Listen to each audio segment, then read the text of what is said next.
Now I'm gonna go wash my hands because I didn't do that after feeding Ager. So.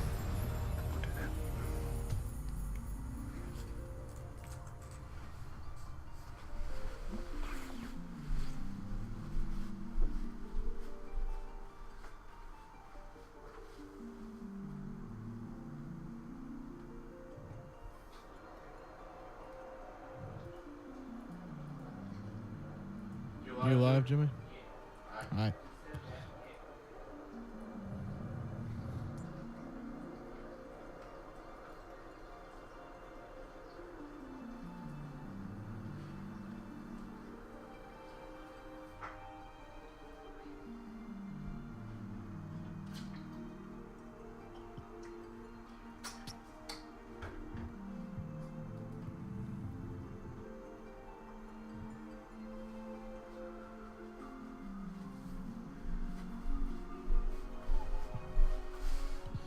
Gucci Mane.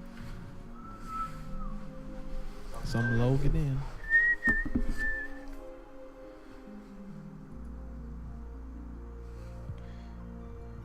No prob.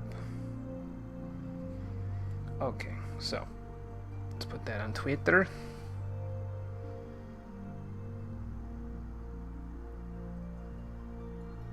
Hey, Jimmy.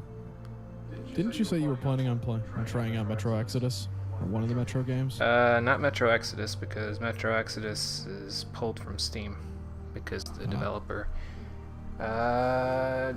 doesn't like people not using their first part. Is it even first party, third party, whatever their secondary software to download it. Out of curiosity, which Metro game were you planning on playing then? Because I also have an interest. 2033 or Last Light. I don't know if they're the same game or not. I don't know much about the Metro series, but one of those types. I think 2033 came first. Don't quote me on that. I'm pretty sure that's how it is. Yeah, 2033 was the first one, and then Last Light. I could look. All I know about Metro is that there's evil fucking radioactive murder bears. And I've only heard that from Yahtzee. Sure that's not Stalker Shadows of Chernobyl? There's probably murder bears in that one, too. Metro games are great. Yeah, that's what I've heard, Yugman. I've been wanting to get into them for a while. Exodus was kind of the one that sort of reminded me, and I was like, well, you know, I've never really played the Metro series, and maybe I should play them at some point in the future, so that way I could play Exodus, you know, not that long after it comes out, and, you know, be somewhat caught up.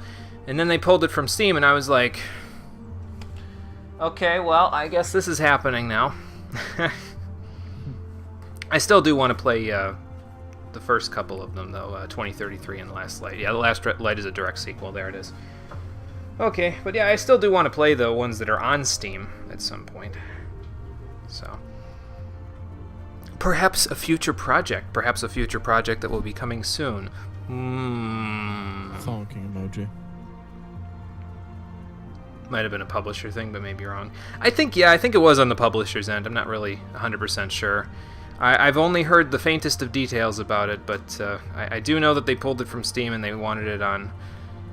Is it Deep Silver's first party thing? It's like the same. It's like the Deep Silver equivalent of like Steam or Origin or whatever the hell. Though, Deep Silver, at least you can trust the company. I mean, they are the people who made Saints Row 4 and 3. Yeah, I guess, but I don't know. It's not like we're talking about EA here. If that's the case, I think it's still worth supporting the game. Yeah, I see where you're coming from. I'm just kind of I don't like having all those accounts, man.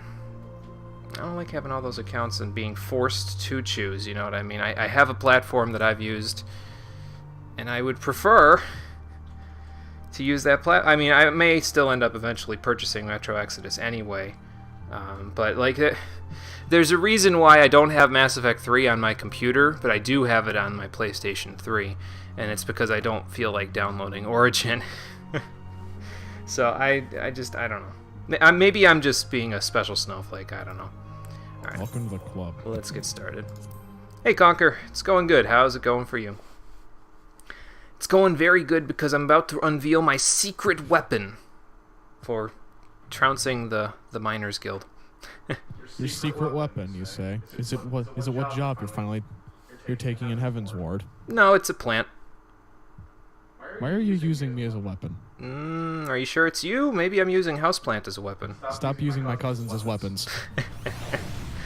That would imply inbreeding, wouldn't it? Because Houseplant was best waifu in P5. Good lord, the lore gets deeper. How you doing, everybody? Welcome back to Final Fantasy XIV, the Stream Edition.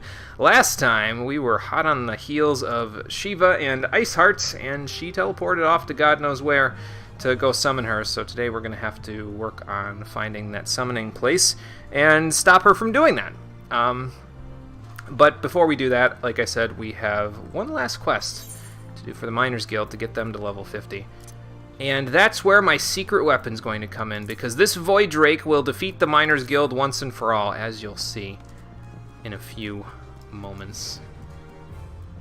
For you on that, only play on PS4, so you probably feel different if you played on PC. Yeah, I might just end up getting it on PS4 then, because it might be a little easier than dealing with the, you know, the EULAs and all that other stuff from the separate, I don't even know what I'd call it, like game access something or another, whatever that's called. So I'll try to play the game that gave you your username. Nice, nice. I've only heard good things about Conker's Bad Fur Day. I have not played it myself, so I couldn't say one way or the other, but that may also be a future project at some point, because I've always wanted to try it out. Oh great, they gave me Pingus for my Leatherworking Guild stuff, and now they're giving me the Mammon Machine as a reward for the level 50 Miners Guild quest. Fantastic. Let's see how the fate of an old friend is here. Ambiguous pronouns. Oh yeah! It's quite a problem there, SP. Also, hello SP, how you doing? Oh wow, he actually went ahead and did it, huh? Yeah, but see, you don't know the whole situation, Guildmaster. His father was abusing power, so... His father sounds like a cuck. Well, his father saw that his son was getting beaten by some random adventurer in a bunch of contests and quotas for the Miners Guild. So he forged the ledger for the Miners Guild to make it look like his son was the best miner since whenever the Alligans... like the era after the Alligans existed, because I imagine there were a lot of miners trying to dig up their secrets in the era after that. I was trying to come up with a metaphor and I couldn't, so that's why I started stumbling there. But yeah, he forged the ledger to make his son sound like a god at mining, and then he was like, "Fuck, I actually have to go do stuff now," and so he went out to try to do that, and obviously now he can't do it, so he's telling his father that he shouldn't have been a cuck. So I see. Would that have been 4th Astro? Okay. Gotcha. I'll take your word for it. Anyway, let's see if we can break up this family feud here. Didn't expect to be doing that at the Miners Guild. All I want to do is break rock. I mean, I already did that with my fist, so I figured it was a clear-cut fit, but you know. Yeah, what is the situation exactly here? Do you mean the last job, or? Oh, so he was the whistleblower. Indeed. Okay, yeah, sure, I can hear his side of the story. I'm sure it's all going to eventually come to me filling an order for these guys. I imagine Deep Canyon right now as being kind of like the mining mafia, basically. So... looked it up, the Alligans were a thing in 3rd Astral, so the era after that would have been the 4th Umbral. Okay, so there probably were a lot of archaeologists at the very least in the 4th Umbral. If my calculations are correct, so...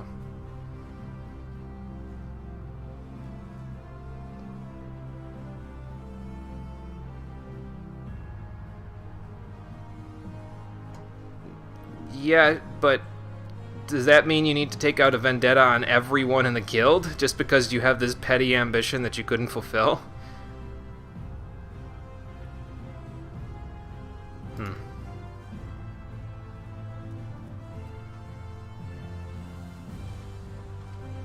Oh, well, I suppose I was the wrench in your plan there, wasn't I?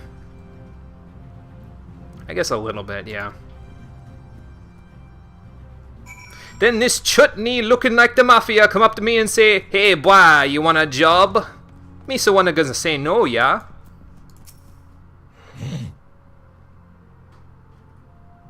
That was a reference to George from Metal Gear Rising, in case anybody I was laughing. didn't understand where the hell I was coming from. It's okay, Jimmy. I laughed. It took me a minute to realize it was George, but well, I think a few people in the chat haven't played Metal Gear Rising, so I had to elaborate a little. A little. Would have as your recommendation, but too much cursing for Ah, okay, gotcha. Okay, I don't care who is pointing fingers at who here. Just tell me what to go mine to fix this mess. What would have? Oh yeah, Conker's Bad Fur Day. I was about to say. I answered my own question before I asked the question. Yes, Conker's Bad Fur Day. My brain does that sometimes, and I hate it.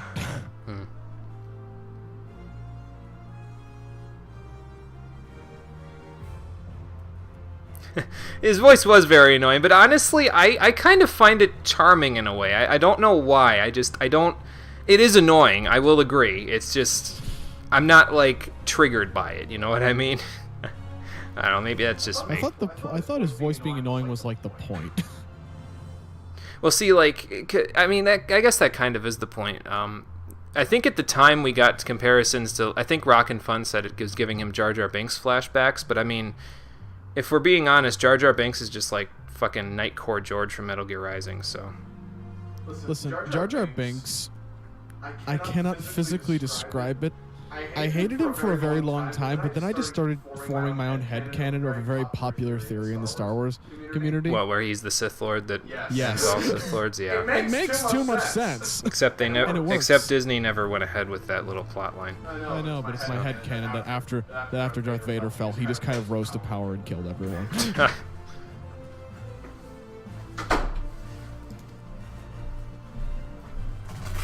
So what would you have me do, Guildmaster? Okay, I'll try. Back to square two here. That's the perfect comparison. Yeah, I've given it a great deal of thought, Yugman, because I've played Metal Gear Rising so many times, so I've had a lot of time to really nail down that comparison. Nightcore Jar Jar. Nightcore George from Metal Gear Rising equals I don't Jar know Jar how Binks. the hell you came up with that comparison, but it's too perfect.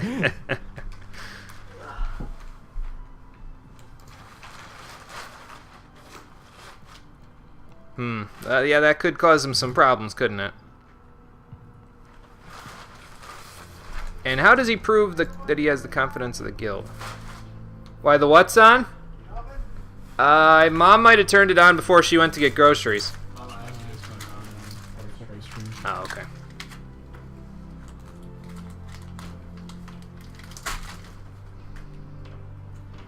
Oh, Jesus Christ. They want dark steel ore? Dark steel ore sounds edgy as fuck. I was gonna say metal as fuck, yeah. That would have been too easy. So let me guess. This is gonna fall to me, isn't it? Yeah, that's what I thought. We don't have much time, but also dark steel ore requires you to go and mine in a specific place at a specific time in Eorzean time, or else, you know, you're screwed.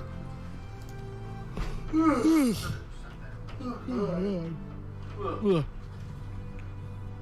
ever yawn so hard you feel like you're gonna pull your jaw? Yes.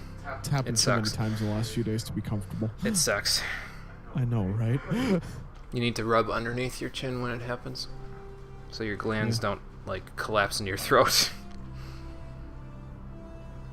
You actually remember to get that right outside Camp Dragonhead? Yeah, I'm pretty sure you're correct. It's either Camp Dragonhead or White Brim, one or the other. I might be able to look at it on my gathering log, so.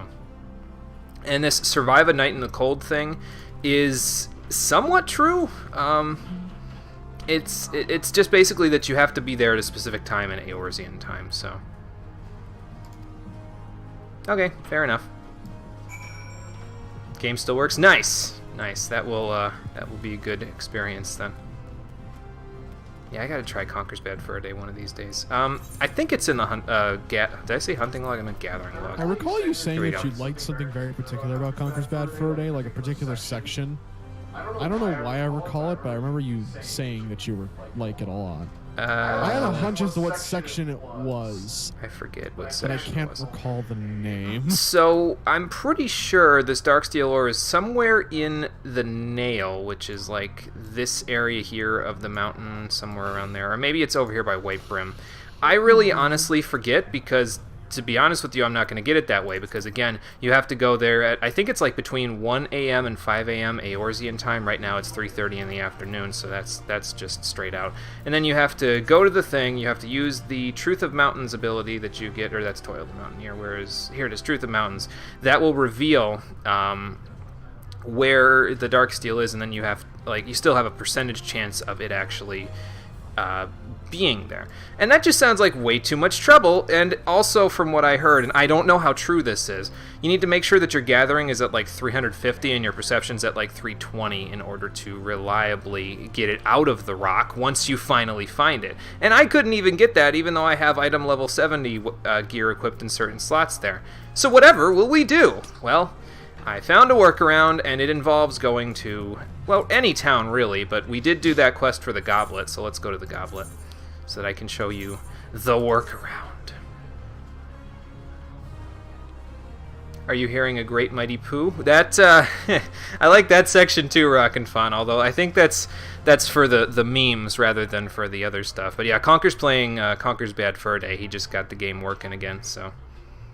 Slightly to the south of Dragonhead. If you leave the south gate, you will see it when it pops up. There 100% of the time, just have to hit the right spot.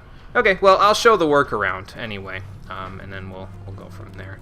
Now, where is the marketplace here? Because that's what I'm looking for. Goblet Exchange is down here. Okay, so just straight down from here. All right.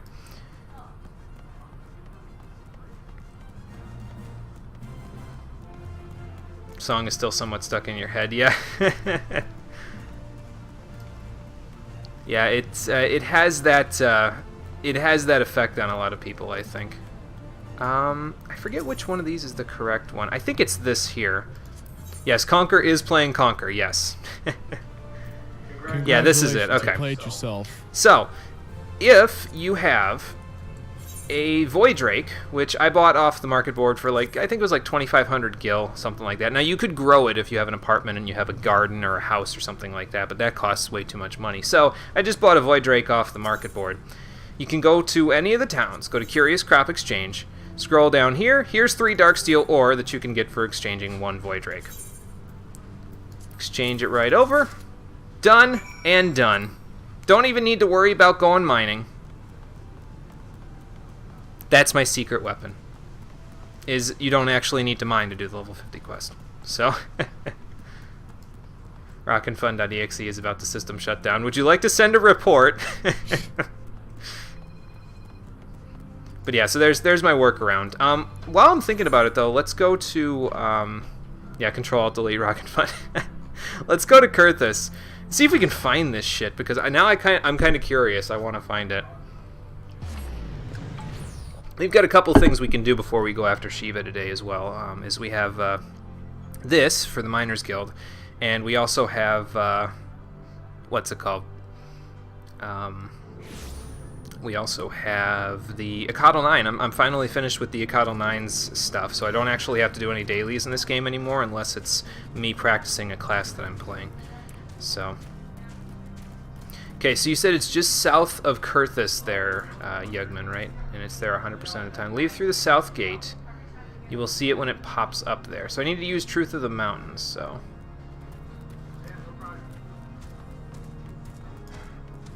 Highland Gabu. Okay, so let's use Truth of the Mountains while I'm thinking about it. There we go. Well, nothing yet. It's probably over here somewhere.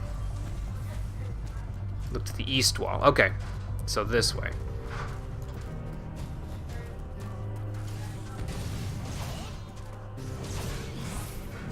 Oh, okay, I just deactivated it.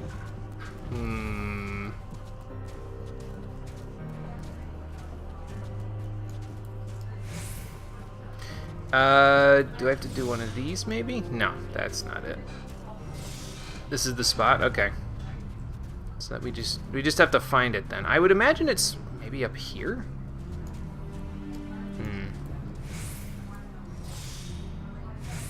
Oh, I know why it's not working.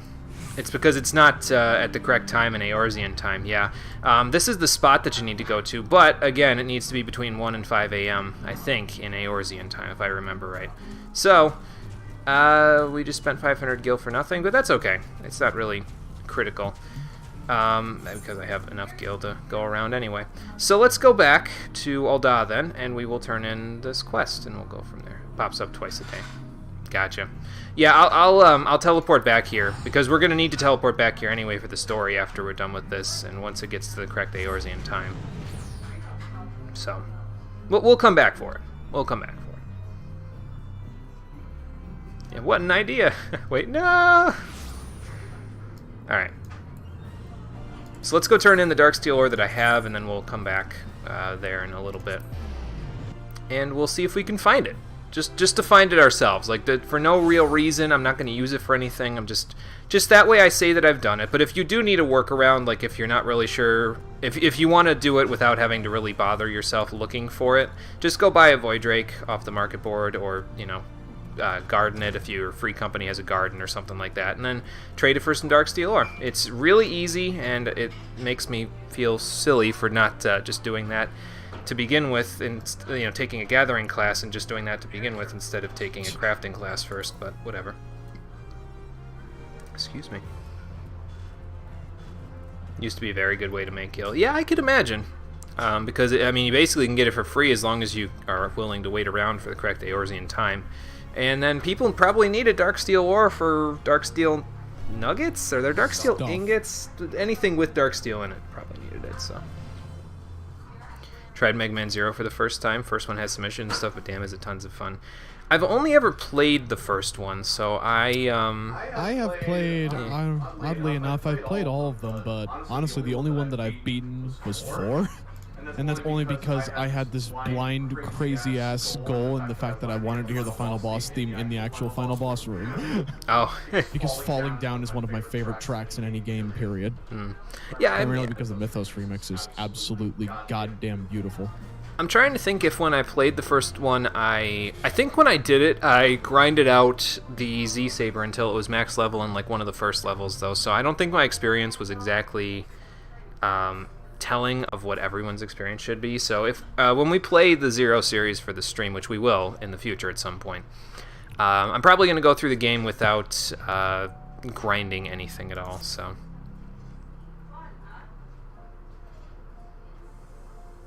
it's both of those. They don't remember what gear they mean. Okay, but there is definitely Darksteel nuggets and ingots. Okay, got it. Well, I just know how to use a wiki there, Guildmaster. That's the most important thing.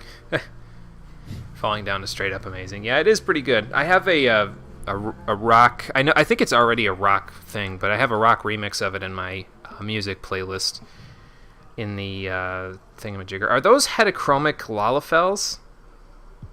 That's badass. I want that. I mean, when you used your Fantasia, you could have done it. I didn't even know you could have heterochromia in this game. Yeah, you just there's an option where you can click the eye color to make it the different color from the other eye. See. I didn't expect heterochromic Lalafels here.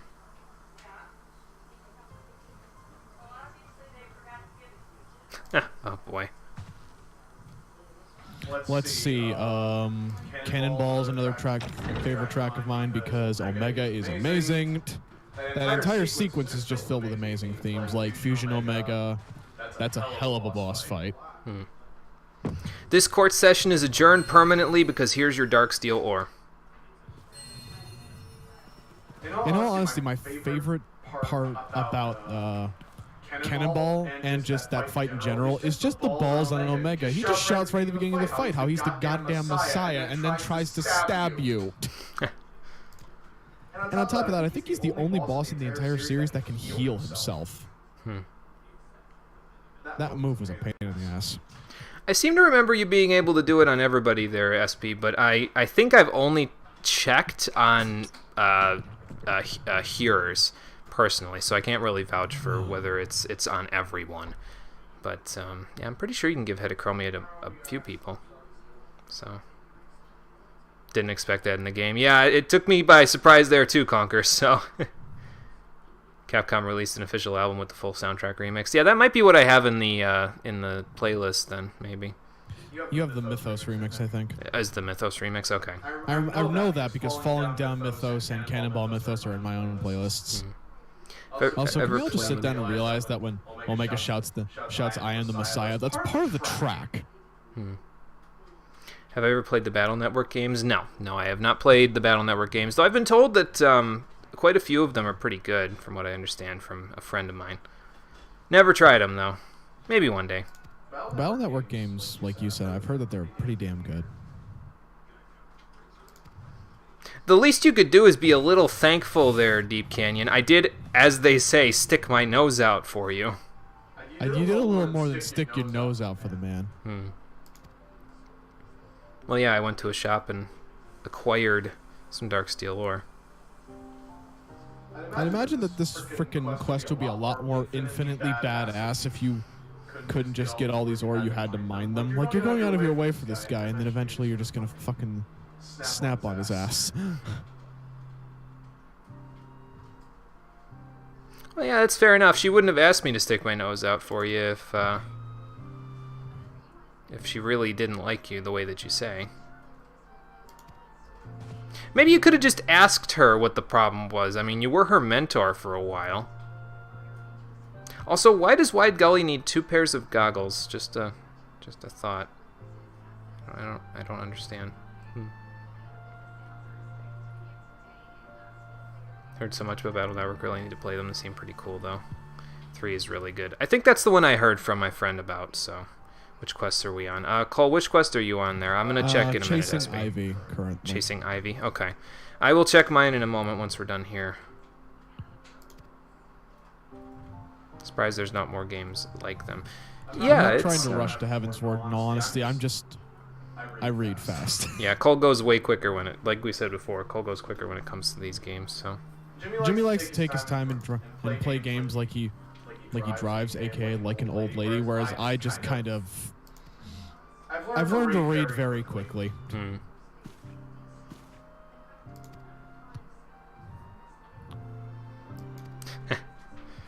You sure that's a good idea? Well, I mean... Okay, well, good. Sounds like we've forged an alliance out of this, then. Am I willing to give... I mean, I guess I am willing to give him another chance. I did bring him the ore, so...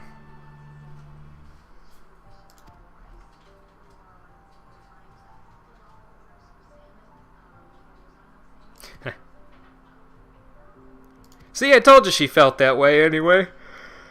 Oh, excuse me. Man, we're both yawning up a storm today. I mean, we keep going back and forth with it, so... One of us should just not yawn for like half the stream. Nobody in the audience yawn. You're right. Okay, apparently they're willing to drop the charges. Well, that's good. I guess all's well that ends well then, huh?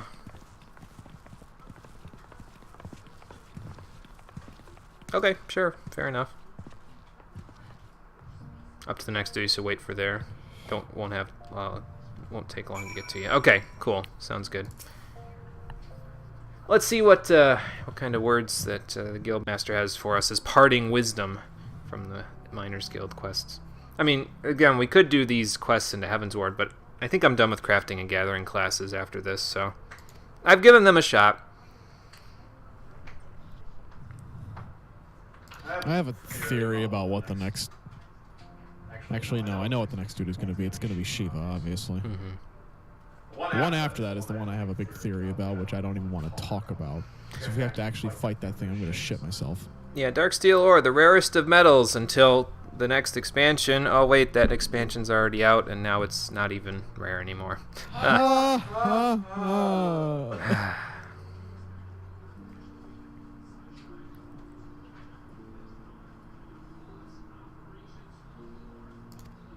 Well, I will keep practicing. Maybe we'll just, like, maybe off screen I'll do stuff on the gathering log if I literally have nothing else to do. But I want to take the miner's work boots out of this stuff because you can't get the body piece. I do get the mammon machine anyway, and the rest of this stuff I already have upgrades for. Like, most of my gear for, like, helmet and all that is at about level 45 anyway.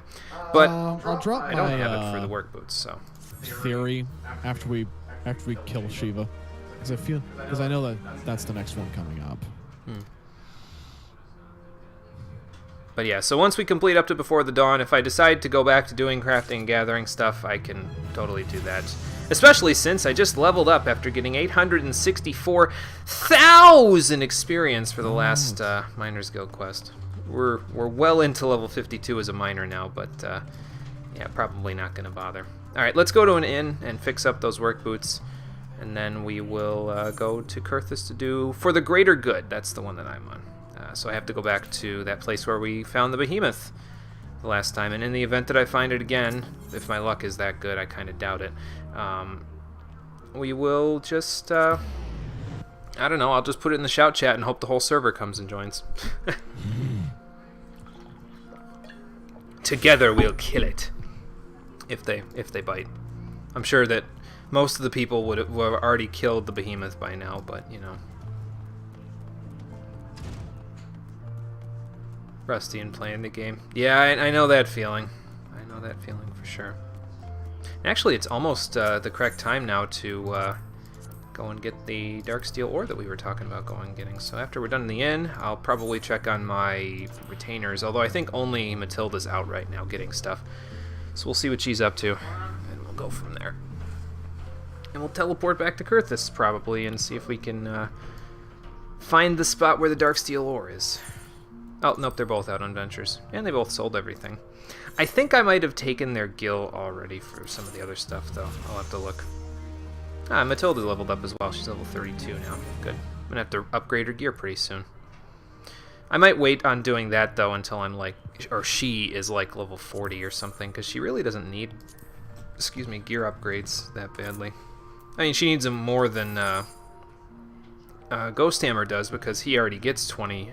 Alaman from his ventures, but the more I upgrade Matilda's gear, the more likely she is to get more Gigantoad skins, so... Well, you know what, SB was curious, so I'll just say my guess now. I'm guessing the primal that we're going to be fighting after Shiva is strongly, at least in my guess, going to be in the near future, primarily because of a plot hook that I caught during a certain cutscene. I get the distinct feeling that the Midgar Samir is coming back, and we're probably going to have to kill it again. Well, it killed itself last time. Probably so. Although it's probably not going to be in patch content. It's probably going to be a part of Heaven's Ward. Since that plot hook did have a lot to do with Ishgard. I really don't need that Alaman. I don't know why I sent him out on that venture. I did take his gil, right? I did. Yes. Okay. We're good. Alright, and now let's store up our junk. There we go. Well, I'll have plenty of Alaman after this anyway to make more glamour prisms and stuff. Still selling those on the board, so it all works out pretty good.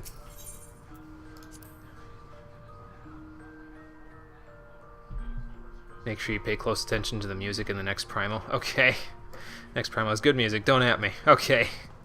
I'll make sure we pay attention then.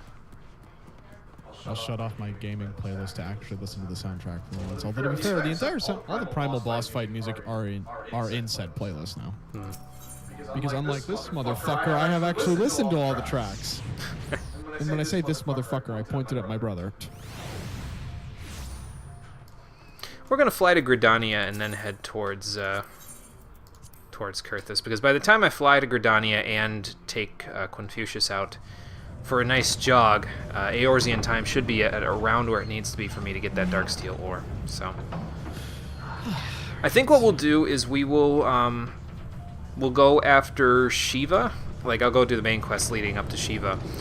Once we beat her, we'll go do the chocobo racing we said we were going to do, and then after that, if we still have time, we'll do the last Acatl 9 quest, because I have it all set and ready to go. But if we don't get to it today, it's okay, because I would prefer to name the video something relevant to what goes on in the video, and if we have both the Last Decadal 9 quest and Shiva in it, I'm going to have like 2 names that I'm going to be hard-pressed to figure out which one I'd want to name it. It would either be something to do with Shiva or something to do with the Decadal 9, and so if I can break them up, it would probably be okay.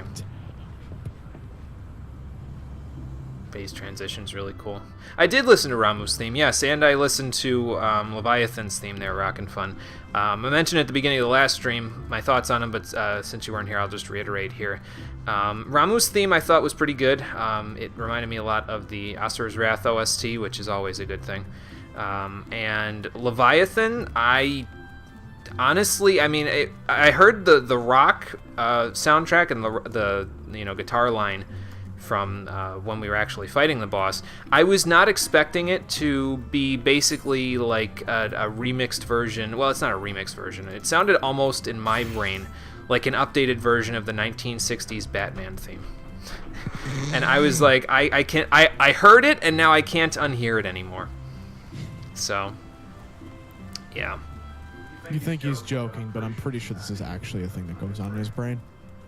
My brain sometimes does stupid things. It's a big problem. Boss themes get better as the game goes on. Well, that's good, because we've got a lot of game ahead of us, so... There is one track that I refuse to spoil myself on because I want to hear it for myself if we actually go off and go through the coils. Because if they fucked up Bahamut's theme... They did not. I'm going to be pissed. They did not. What? They did not. How do you know? Because you've heard Answers before. That's Bahamut's theme. Fair point.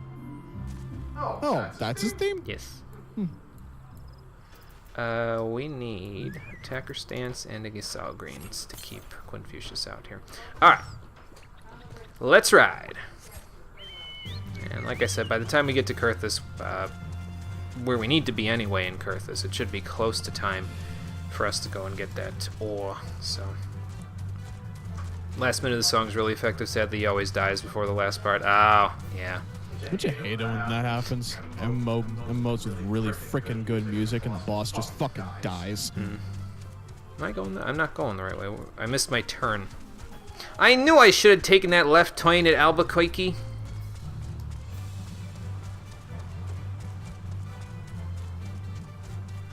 Well, we'll just head for the shard now, the Ethernet crystal.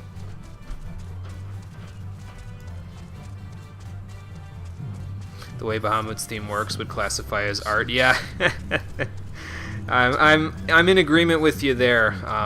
I've told the story before, but I guess I could tell it again. I actually had the liberty of hearing Answers live with a Philharmonic orchestra when Distant Worlds came to a town about 2 hours away from where I live. So it's I had the pleasure of listening to it live in concert, and it was pretty damn good.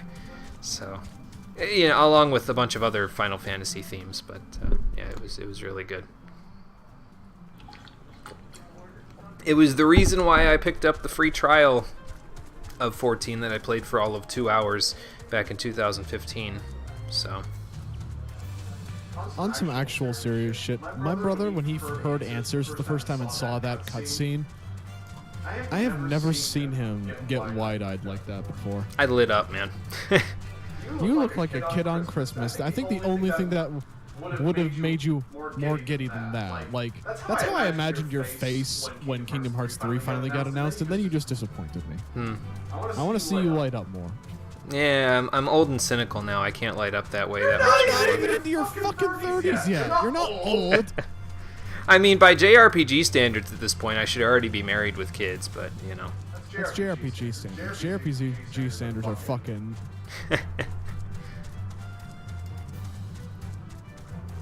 Okay, so it's over here, probably like I said, up on that ridge. But since it's not quite time yet, we're gonna go see Yu Yu Hase so we can get the next thing. What? 32 quests left. I counted. From where I am. Till Heaven's Ward, you mean? Yep. Ah. I see. I bet you money we're gonna be on this shit for another 5 streams. Did you know that Heaven's Ward has less quests in it than the patch content between A Realm Reborn and Heaven's Ward? What? Not by much, but... I'm angry now. That doesn't mean that there's less of it. There's probably more going on in the Heaven's Ward stuff, but I went and counted that myself. So.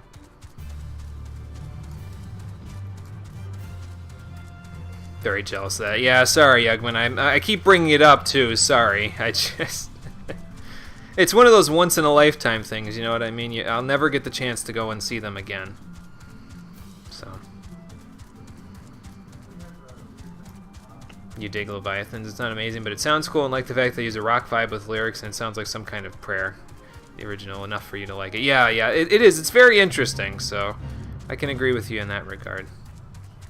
I've heard Leviathan's theme. I like Leviathan's theme, although my brother probably just ruined it for me forever after he described it as the 1960s Batman theme. I can't unhear it, man. Man, let me tell you what I can't unhear. I swear to God, I didn't actually listen to Leviathan's boss theme the first time that I fought him because I like keeping my own personal music playlist going in the background because, you know, I like concentrating. On the fight itself, I usually listen to the themes after, like my brother. I was not expecting that. I was expecting pirate music. Pirates of the Caribbean shit. Well, that's probably just an ingrained thing with me. I thought for a second there the behemoth spawned again. I was gonna be like, nope.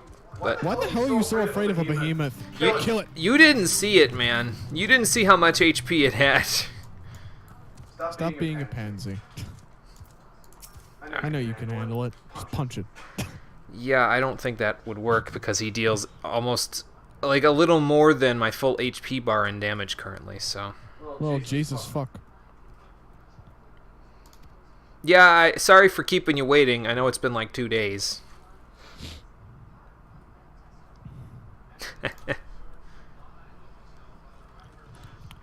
Oh, okay, so the heretics are moving for Danifin Pass.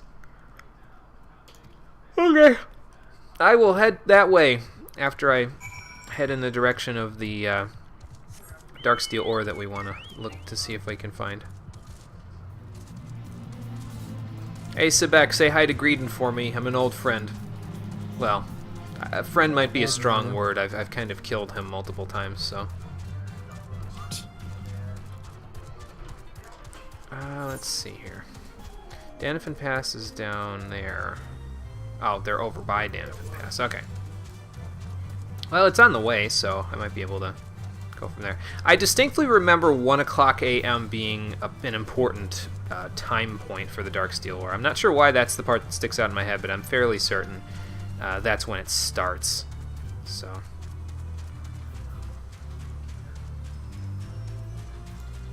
Well, let's see if this Brave needs a little help. I'm not on Scholar, so I can't heal you, but I can give you a high elixir. Give you that good shit. Oh, he just twisted his ankle. Well, that's no good. You should go to Whitebrim, man. I know it's not a sanctuary, but at least they could heal your ankle. Okay, so they are in Danifin Pass somewhere. 99% of your playtime in DMC and Metal Gear Rising is you dragging the fight out so you can hear the music. Yeah, for sure. That's why I didn't take any strength upgrades in the playthrough for Metal Gear Rising, because I wanted to drag the fights out to make sure that everybody could hear the music pretty good. So. I know one thing for an honest-to-God fact. My brother wanted to hear Sundowner's theme so badly he dragged the fight out far longer than it should have. No, that was because I didn't know how to fight Sundowner. Not on the stream, but like when I first fought him. So. I'm sad that his boss fight's not a lot harder than it is. I wanted it to be. Would have been nice, but nope. Because Jesus Christ, that game knows how to do some fights. Monsoon's fight, Mistral's fight, Stam's second battle. Oh my God, they're all amazing. I'm just sad that Sundowner got the fucking short end of the stick in terms of fighting. Yeah. Something to take care of. All right, Rockin' Fun, take it easy. See you later or next time, depending on when you get. Alright, let's see here. Move my leg a little bit. I gotta move my legs here because my legs fall asleep during the stream if I don't, and that's no good. Das is no good. Alright, let's try Truth in the Mountains now. Aha! To the southeast. Here we go. Somewhere over here. Man, there's like 3 or 4 samurais I've seen in Kurthus so far. Here we go. Unspoiled mineral deposit right over here. When that OST is that good, you have to drag on the fights. Yes, I agree, Conker. I absolutely agree. Jamie Christopherson is a talented motherfucker. Okay, so these items are out of reach. Let's see how to reach them. Have to spend your turns clearing away excess growth or debris. Might find a rare item. If not, you'll find the slot barren. Either way, you will not know until the debris is removed. The more you're gathering, the more debris you'll clear with each attempt. High-level actions such as Toll the Pioneer or Toll the Mountaineer that, when used, instantly clear away all debris at a gathering point, allowing you to see where the items are located without needing to use up your attempts. Does anyone remember where this thing ends up? I want to say it's here, but I'm not 100% sure. Well, let's use Toll the Mountaineer and see how much GP that uses. Okay. Oh, it drained them all anyway. Okay, cool. Sweet. I didn't even have to worry about it then. Cool. Guess is third. Okay, so we're thinking it's this. This is level 2, so we know it's not this one. This is rare. Can I look at my gathering log? I can. So this is... It doesn't say rare next to it, so that means it's got to be the third one, right? So it's got to be this one. Now we need... Boy, the sharp vision would have really been nice right about now, but... I forget, does Bountiful Yield increase my, what's it called? Does it increase my, oh, that's not action help, hang on. Number of items obtained. Okay, so we just want clear vision. Alright. If only I had a little more GP, but that's okay. Let's do, I think these stack Sharp Vision 1 and 2, so we'll just do this. And we'll do this. Oh, that has no effect. Okay. This will, though. Okay. Well, now we got a 55% chance of getting it, so let's pray to RNGesus here. Nope. Okay, well, now we've only got 40%. Try again. Ha! There we go, we've struck it. And now that we have it in our inventory, we can, in fact, get it... Like, basically, when it's unknown, it has a really low chance of hitting. But once you know what it is, it's a lot easier to get it. So I guess since we've already got it, let's see if we can get any of these other things. Nope, not that one. You know, I'm going to try for this one because it's hidden, I think. Or maybe I should just keep going because this is rare. I forget which one's which. Like, one disappears, I think. I think it's this one. I think there's 2 hits left. Okay. A Gregarious Worm. Alright, that's fine. I can improve my odds, actually, if I go like this. Alright, come on. Big money. One-time dealer. Yeah! Nice. Dark Matter Cluster. Okay, cool. And there goes the mineral deposit. But we got what we were actually looking for. So basically, once I got the Dark Steel ore, I've already got 3 of them right here. So it's pretty simple if you come out here and get it. Basically, I made it sound a lot harder than it actually was. And I was under the impression that it was a lot harder than it actually was to get the materials here, but apparently I was wrong. So there you go. That's how you get it the normal way. But if Void Drake isn't that expensive on your market board, and you don't feel like coming all the way out here, you might want to do it that way instead. So just a thought. Alright, let me just sell these excess materials and I'll repair my gear, and then we will go and see what we can do about Danfin Pass and the crazy heretic people that are trying to kill our guys. I think it's just the stuff that I need to repair, right? Yeah. Alright. And then... I don't know if I should keep any of these things. I don't see myself really using it for much, but, excuse me. I guess I could hold on to... I don't think we'll need the worm. Like, that I can't see that coming in handy unless the game adds tequila into the mix at some point, so... Dark Matter Cluster? I guess I could, like... Let's see. That's a crafting material. I really don't think I'll need that. And same with that, probably. I don't know. I guess I'll look at what they sell for on the market board. So we'll hold on to those. Alright, let's put Monk back on, and we will ride our way off to Danfin Pass. Oh yeah, and this is the crafting place for the final level for the Ecotl 9 there. I like this one specifically because it's basically like an underground... It's not really an underground crafting facility, but they're basically trafficking materials for the Ecotl 9 under the guise of being a soup kitchen in the middle of the Kurthus Highlands. And I'm like, that's so cool. That's just badass, man. It's like an illegal item trafficking operation disguised as a soup kitchen. Like, who would even do that, you know? It's so outlandish, it's great. And it's funny because they were talking in code, too, the first time I came here. I must have picked the correct quest because they were like, hey, you know, the soup just went on. We could do this. And then I gave them the items that they needed. And they were like, oh, let's just stick that right in the pot. Might want to check in with my associate, too. He usually has some good toppings. And then you go over to him, and he gives you the items you actually need for the crafting. And it was like, this is so cool. It's so cheesy, but it's so cool. Well, apparently the giant that was here before turned into an ice crystal. I'm kind of surprised they didn't name the quest Winter is Coming, but since they seem to reference a lot of that stuff, but, you know. I'm incredibly confused right now. Where is the person that's fighting this spotted mud puppy? Did it shove them into the wall? Like, literally, the spotted mud puppy is halfway in the wall right now. Oh, it looks like they went over to towards that cave that they've all been hiding out in. Alright, then let's head that way. Incidentally, how many more things does Confucius have to kill? 53. Okay, so he's got a bit of work left ahead of him before he gets his 10% of his level experience. I could probably kill some of the stuff around here, but it's not overly critical. And I may end up having to kill a few of the things on the way this way anyway. So, up there it is.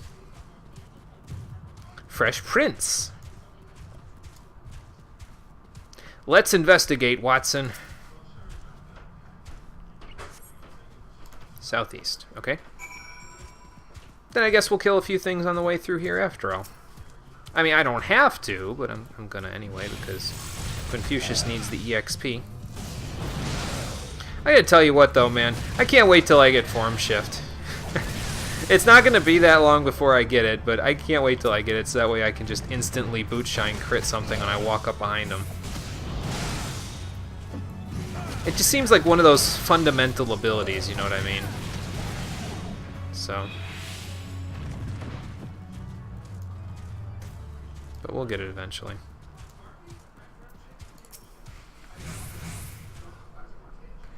I was sent here to see what the heretics were doing. A great scaled beast. So you're talking about the biasts? Or did that rockskin Peist follow me all the way from Eastern Thanalin? That would have sucked.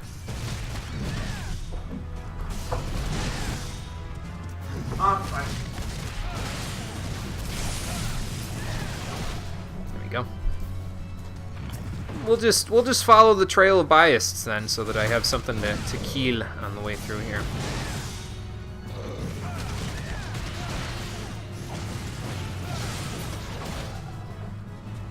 Can't even get the full combos off anymore. But then again, these guys are underleveled compared to me. Looks like your Yuhase's in trouble from hateful harriers. Well, I can handle that. Apparently he knows how to life surge me. Don't life surge me! Oh, okay. How about this guy? Suya! That's kind of what I just did to him, so... That sound effect is the most beautiful thing. And then Confucius kicked him in the face. I love Confucius's big kick. It's so powerful. Can you imagine getting hit by that, though? Like, Jesus Christ. That would hurt like a motherfucker. Mm-hmm. Oh God! My nose is impacted into my skull. Yep, like he catches underneath your chin with the claws on his toes, and then he just knocks into your face with the heel of his foot. God, it's like I see Confucius doing this in like a Mortal Kombat setting, and you know how they do that X Factor thing where it zooms in on their body and it like breaks the bone in their body. I just imagine that happening every time I see him kick. He's too powerful. Yeah, that. He has to make the noise every time he does it, though. Yeah, but that's exclusive to 13's Chocobos, so that's why he doesn't make those noises. It's a lot better than the Choco kicks you get in other Final Fantasies, I'll tell you that. Some of those Choco kicks are not nearly as good. Oh, what did you find?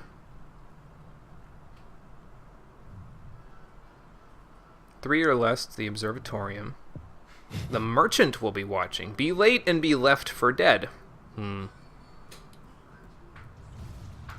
Okay. Okay then, sure. Yeah, you rest and recover there. I will go this way. Well, there's Espy. Let's help out.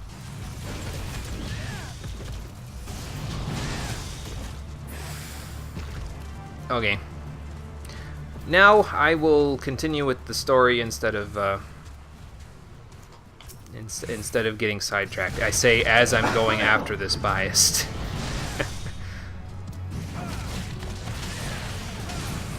Ha! Gotcha. Those that haven't played Conker's Bad for a day, just played Colors and remembered the easy way to win. Oh, okay. And what's the easy way to win there, Conker? Ah, cold! Okay, we're good. Actually, I probably wouldn't feel that because of the way that the boots that I have are. Like, if they're high-quality, ethereal, steel-clad jack boots that are made of, you know, decent quality leather, that you wouldn't even feel that water inside of your boots. It'd be like that time that I, well, this is gross, but it'd be like that time that I had to get that cyst removed. And they nullified all of my pain reception in that area, so I still felt them digging around in there. This is really TMI, but yeah, it didn't feel painful at all. Sorry if that's TMI. What are you laughing at over there? Because it's not my cyst. Because I know it's not my cyst. I've never seen Orion J more uncomfortable than that single moment. Oh, Jesus. How did you even look for that as his fight up? Colors is capture the flag, and the easy way is to just rush the flag. Oh, okay. Gotcha. And Espy knows where you are. Yeah. I love it. Don't need a blue coat to find you. How about a red coat?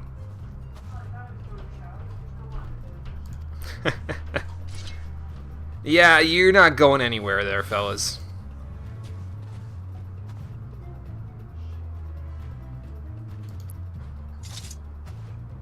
Oh, Yugiri's back. There she is. I was wondering when you'd return. How did you get all the way over here from Limsa? Did Alfie Node call you or something? Just walked up like, hey, it's me again.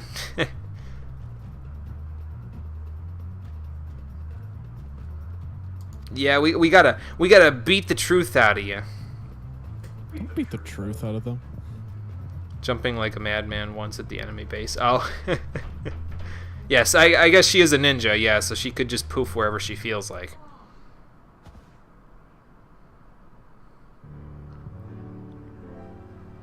Yeah, something like that, Alfie Node. I figured you'd try to cut him off at the source. Oh, so he's also tied to the Ivy. Ah, okay. Great, so all of this stuff is wound together somehow.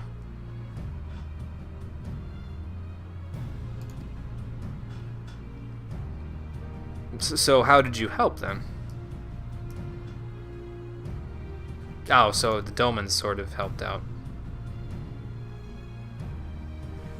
Sure, why not?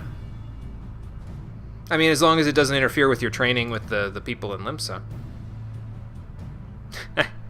That is how a ninja works, so... Be glad that she's on our side there, Alfie Node.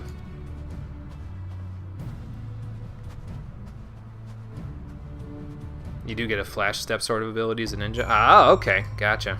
Well then, yeah, it makes perfect sense.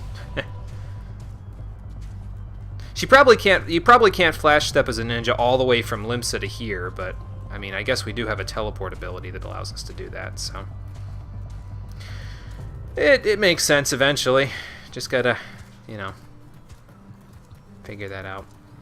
Okay, are they on this floor or up above? Let's look. Doesn't look like they're here. Actually, it doesn't look like they're in this area at all. It looks like they're... Oh, okay. He's over by the Roaring Hearth. Kind of figures he's not wearing enough clothing to be able to walk anywhere near it, so...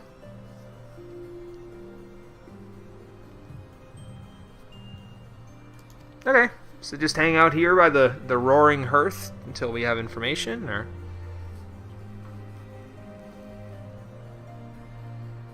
Maybe Ivy and Iceheart will end up being, like, working together, or maybe they'll be the same person. Never know.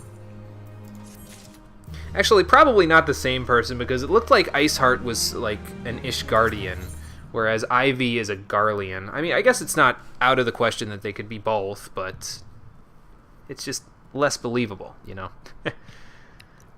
We need that Glom Tabard, or Tabard, whatever the pronunciation is, as a part of this quest, so...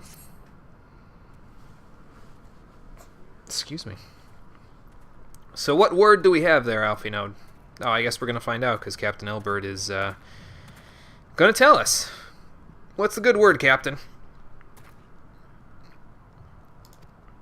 Not even going to salute him back there, Alfie Node? Man, cockier than they say.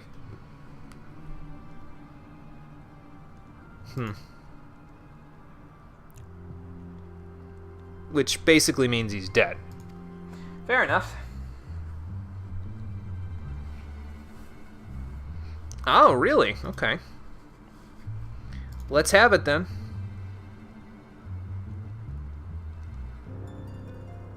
Right.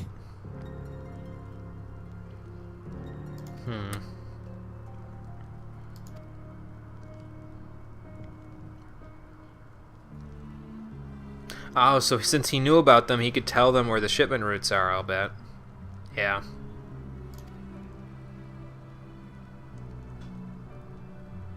Great. Probably, yeah. Well, that's not good.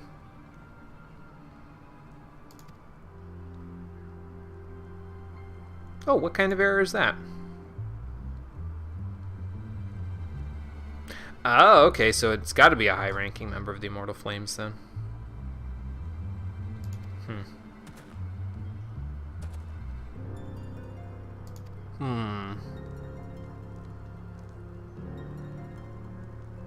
Well, that's not good. Yeah, gotta take a pretty crafty person to do something like that, I would say. Well, Ul'dah is kind of, it's in a fragile place right now, Ilbert, considering what's going on. Just a little bit.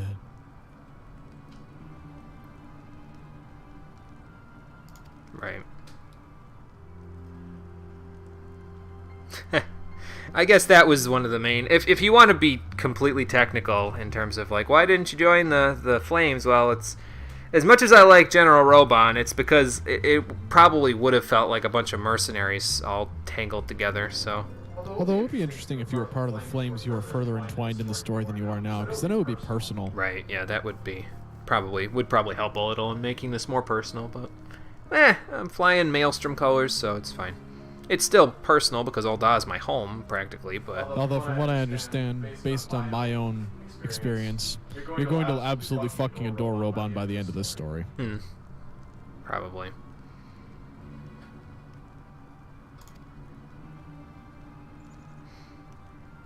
Right, he probably had to in order to fill his need there.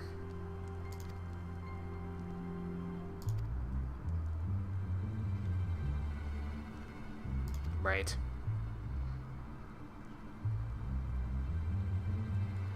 And then they probably expected the money back.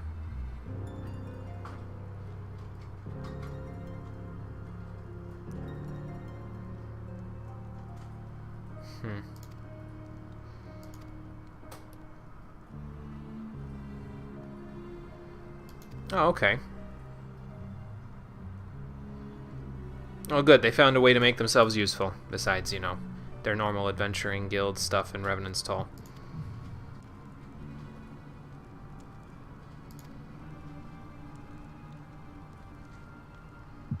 Yeah, for sure. They're going to need a lot of crystals, I'm sure, so...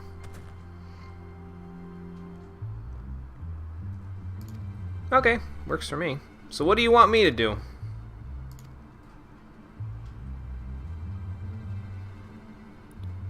Oh, I'll bet that has something to do with that thing that they were talking about where their civil war or something that was going on is coming to an end.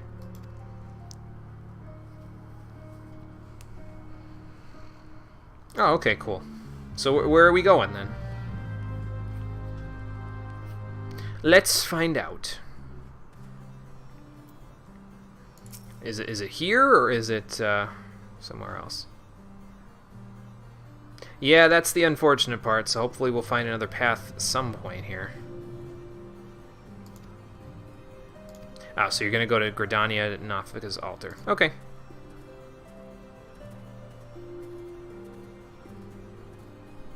Well, since it's on the way to Nafika's altar, I guess we could go and take care of the Akadal 9 quest while I'm thinking about it.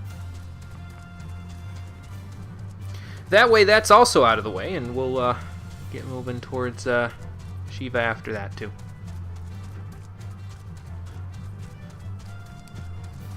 I don't imagine that the Akadal 9's final quest is going to take that long to complete, so... Let's head off to, what is it, Peace Garden? I think that's where they're located, which is right here in the North Shroud. We'll take care of business with them, and then after that we'll take care of business with the Alliance leaders.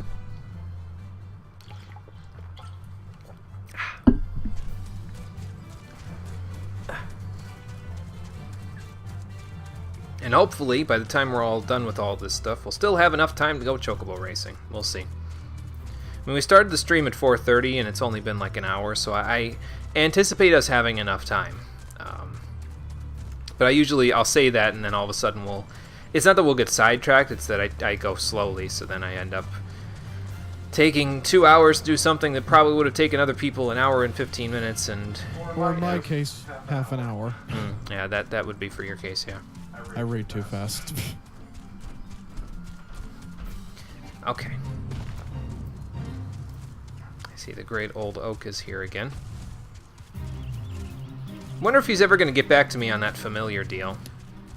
Probably not in this game. Maybe in the next game that we see him. Oh, I need to go down here. Because, as you can see from my reputation here, there we are. We're already up to the top of the honored section. So,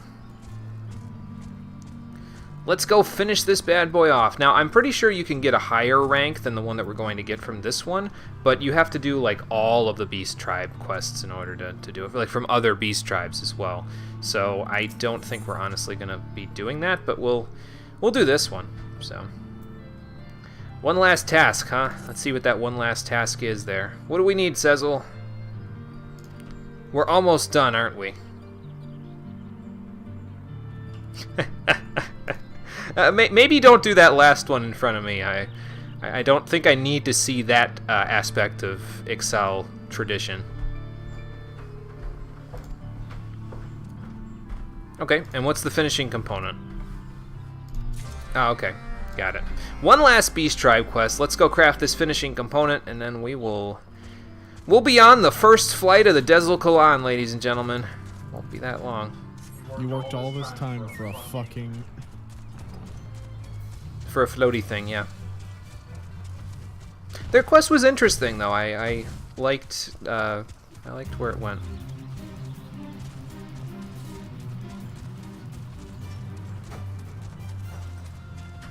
And it was good to see that there was, in fact, another side to the Beast Tribes rather than just, well, they're another enemy for you to kill. We've just classified them specifically because they're the ones that summon the primals. I mean, that is sort of one of the things, but the other thing is that they have their own culture, and it's not necessarily bad. It's just some bad apples ruin it for the rest, that's all.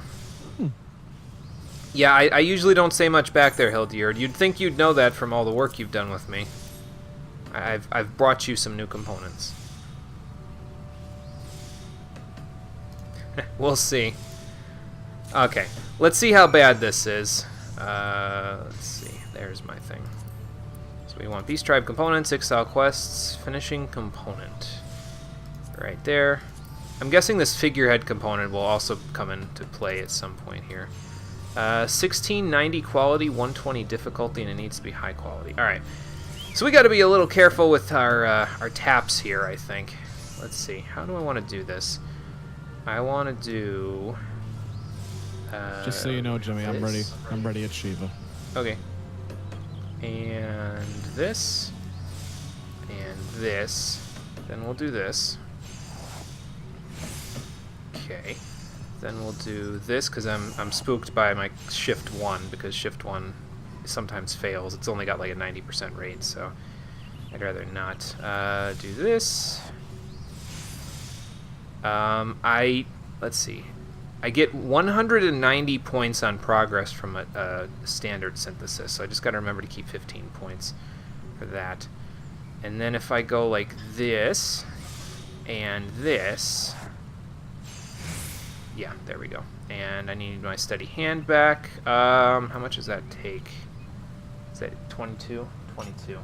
Okay, well, I can do that, and then I can still just finish it off with normal stuff. So let's do this, and then do this. It'll take 2, but it's fine. Oh, okay, it only took 1. Never mind. We're good. There's the finishing component, high quality. Sweet. I think it was, again, making that out to be harder than it actually was. Seems to be a recurring trend today. You're at Shiva 2, but logged off for the moment. Do another thing. We'll get close back ASAP. Okay, sounds good, SP. No problem. Recommend doing the next Primals blind. Feel like knowing the mechanics ruin a lot of fun the first time. Sounds good. I was actually going to make that request of SP if we're going to be doing Primal Fight specifically. In Dungeons, it's okay if we hear mechanics, but Primal Fight specifically, from here on, I want absolutely no mechanics unless I specifically ask for them. If Cole asks for them, ignore him. Listen here, you motherfucker. Because I don't want to know, so that way we can fight it, and I can get an impression of it before I say, okay, fuck this, I don't know what I'm doing, help. So... Okay, well, let's go deliver our handiwork then, and then we'll go flying in the sky here. I'm going to soar like a bird, and hopefully Confucius will join me. Because, well, he's currently a flightless bird. For now. For now. We'll fix that later. But if he does, in fact, join us up on the airship, maybe that'll be the deciding spark that makes him be like, you know what, I want to fly like my ancestors did.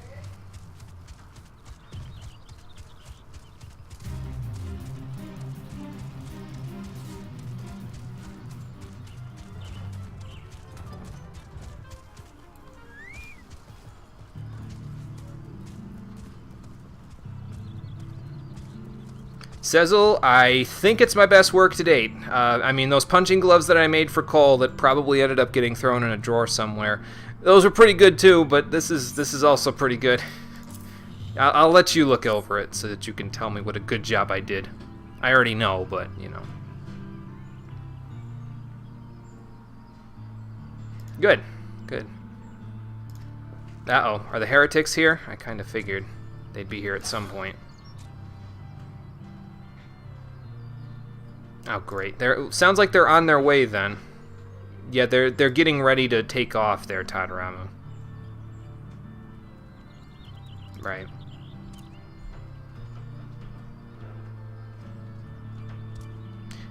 How are they going to drop bombs on it or something? Like, what's the...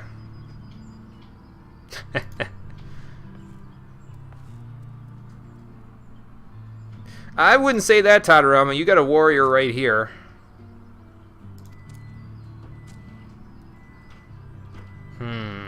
How can we cripple this attack? You could send me into Nadalin. I know the place like the back of my hand from doing all these Camp Dragonhead crafting quests. Okay, and what would that be? Take down some war balloons? I can do that. We gotta see an Excel named Tuzal Toltan. Alright. I can do that. Yeah, and I'm not gonna let you guys do that. So let's see if we can make an impression with the Nadalin Ixal one last time here.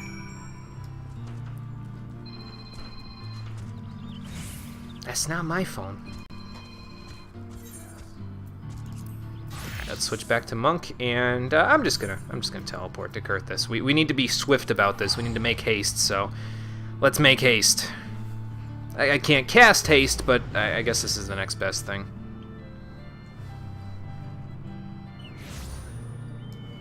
Okay. Oops.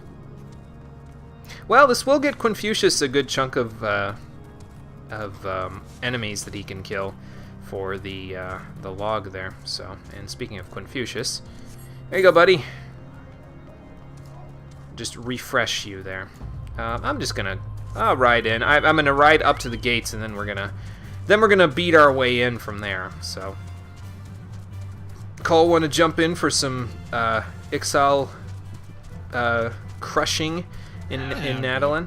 You're good. All right. More for me then.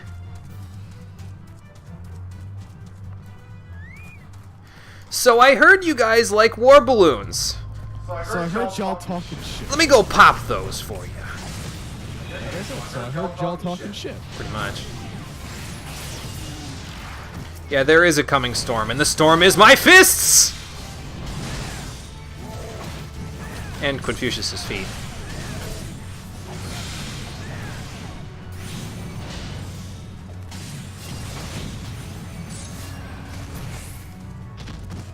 I gotta tell you guys, though, I am glad that I ended up taking Monk as a class there. I know that I originally said I was thinking of doing White Mage as the class, and then if I had played as a Lalafell, I would have been an archer to start with. I did my damnedest to live up to your legacy as a bard. Yeah.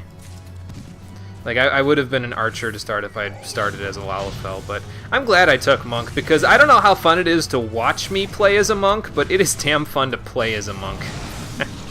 Again, it's just like sliding around the enemies and interweaving all of these moves. It's fairly simple to learn, I think, and especially since I'm not really even doing mechanics at this point because it's too difficult to get those mechanics in, but it just feels fun for me to weave around these people and, you know, dance around them like I'm boxing or something, you know, with significantly less broken bones and teeth falling out. Oh, I was so busy getting in the heat of the moment. Our charge is supposed to be somewhere around here. Ah, there he is. Unseen, you're in the shadow of a tree. Can they just not see in distances or something? Are they colorblind? Is that the case with the Ixal? I don't know. Anyway. Yeah, I guess we don't. So what do we do to sabotage these balloons? Ah, okay.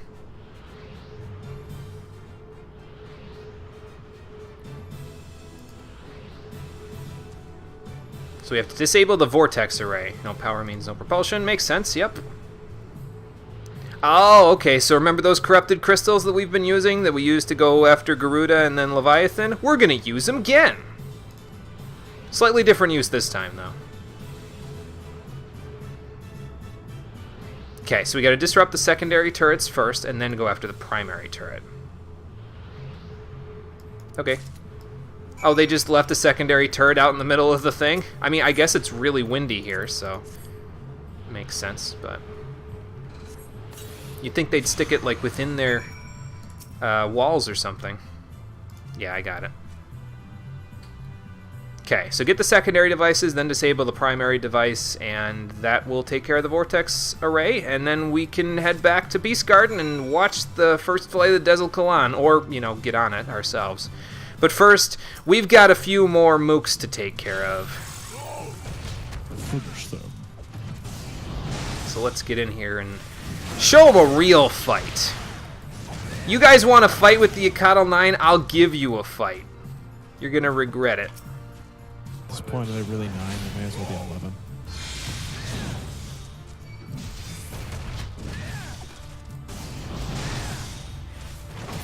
Out of all the ultimate clears, you think Monk POVs might be the most fun to watch? I think I picked the right class then. It does, though. It feels cool because it feels like you're just dancing around people. It's great. It's great fun to watch. It's great fun to play. So,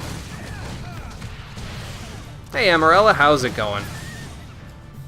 You're just in time to watch the Dezel Kalan take off. Probably again, because I'm sure you've done that quest already.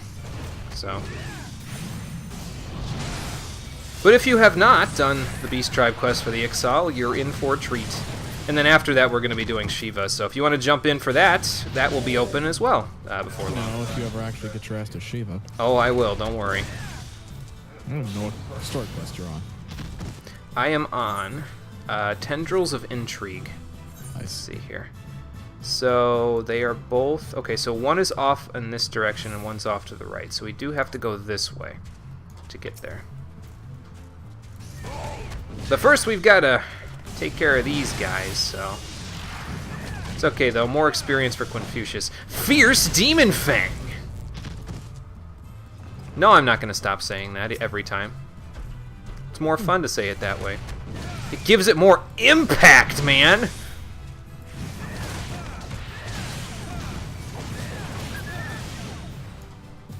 Oh, look, a big group of them. I think it's time for some perfect balance, don't you? Let's just pull them all in. Oh, I can't pull them in because I'm not. And spam the rock break. Oh, that's right, invalid target. Spam the rock breaker. Oh, I ran out of. I ran out of perfect balance before I could spam rock breaker. It's okay. We're fine. Unfortunately, I don't have Howling Fist, or I'd use it right about now to line these guys up, but it's okay.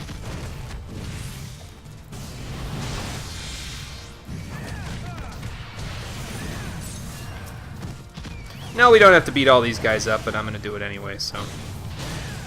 Ixali is the only beast tribe you have done. Okay, so it won't be anything new for you, but it'll be new for me, so it'll be fun all the same, though. Okay, well, let's take care of this first, then. Welcome back, Rockin' Fun. You're just about to see the Dezel Kalan take off, so... I'm getting a message from the Colonel while I'm at it. I'll check that in a minute. I don't think there's anything else. Yeah, we're going to lose our stacks here in a minute, but that's okay. Not a huge deal. I could just perfect balance and then spam spam rock breaker until I get them back. But,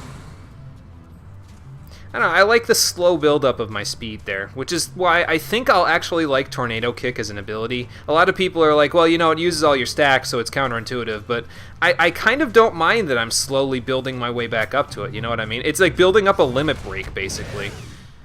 It feels like I'm just getting ready to execute a powerful attack, and I'm sure it's inefficient DPS-wise, but...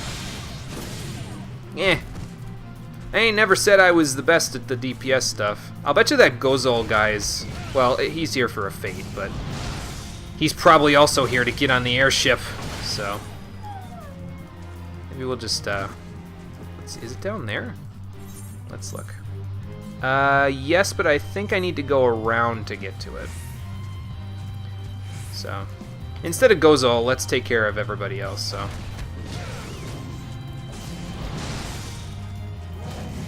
Usually never bought games when they came out recently, but you're way too hyped for Devil May Cry 5. I've been getting a lot of news stories in my feed for Devil May Cry 5, and I'm not really even sure why, because I haven't played the Devil May Cry series since my brief stint with 3, so... it's probably because it's the newest action game on the block. With 3 brief. What? And I said, and oh, was your stint with 3 brief. It was. I only got to Cerberus, and I couldn't even beat him on normal mode. You have unlocked easy mode. Pretty much. Your soloing DPS meters mean nothing, survival does. Yeah, I agree. In solo play, it is. It's more about the survival and the stylishness of your attack. I don't even think stylishness is a word. It's more about survival and style, in my opinion, since I'm soloing with Monk. So, long as I can do that, we're in good shape. Alright, let's take care of the secondary turret. And primary turret is back up this way. Oh good, I can beat my way back through the camp because they've probably mostly respawned by now. Okay. So straight up. Got it. Don't even have to deal with Gozol then. He's probably just wandering around like, wait till that airship's ready. I'll take down the entirety of the XIV 9 by myself, and he probably would because he's a level 50 warrior type. Well, I don't think he's a warrior class specifically, but he's some kind of fighter, whereas the XIV 9 are just NPCs / crafters. So yeah, they wouldn't stand a chance. Ha! You know what? You get to live. Go tell your friends that I'm here. Alright, primary turret. It's unguarded. That's kind of surprising, but okay. Fair enough. You'd think that the whole concentration of people would be in here to make sure that the turret didn't get disrupted, but well, whatever. Okay, now we're out of here.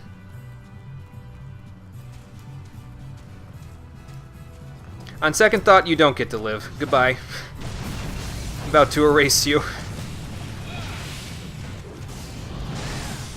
I forgot to put on Fists of Fire this whole time.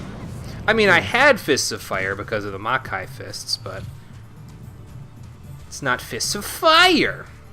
It's just Fists of Burning Owl. It's just equipped Fists of Fire. It's not the actual ability. Hi there.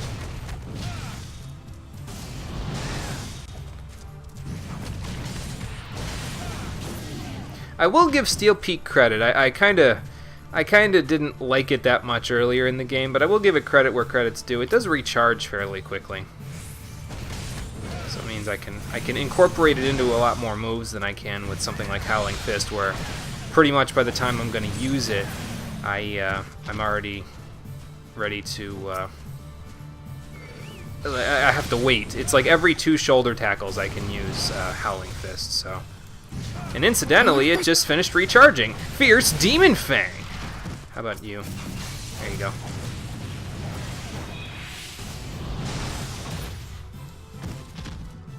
I like this. Yeah, pretty much. Except it's, what is it? Raging Beast!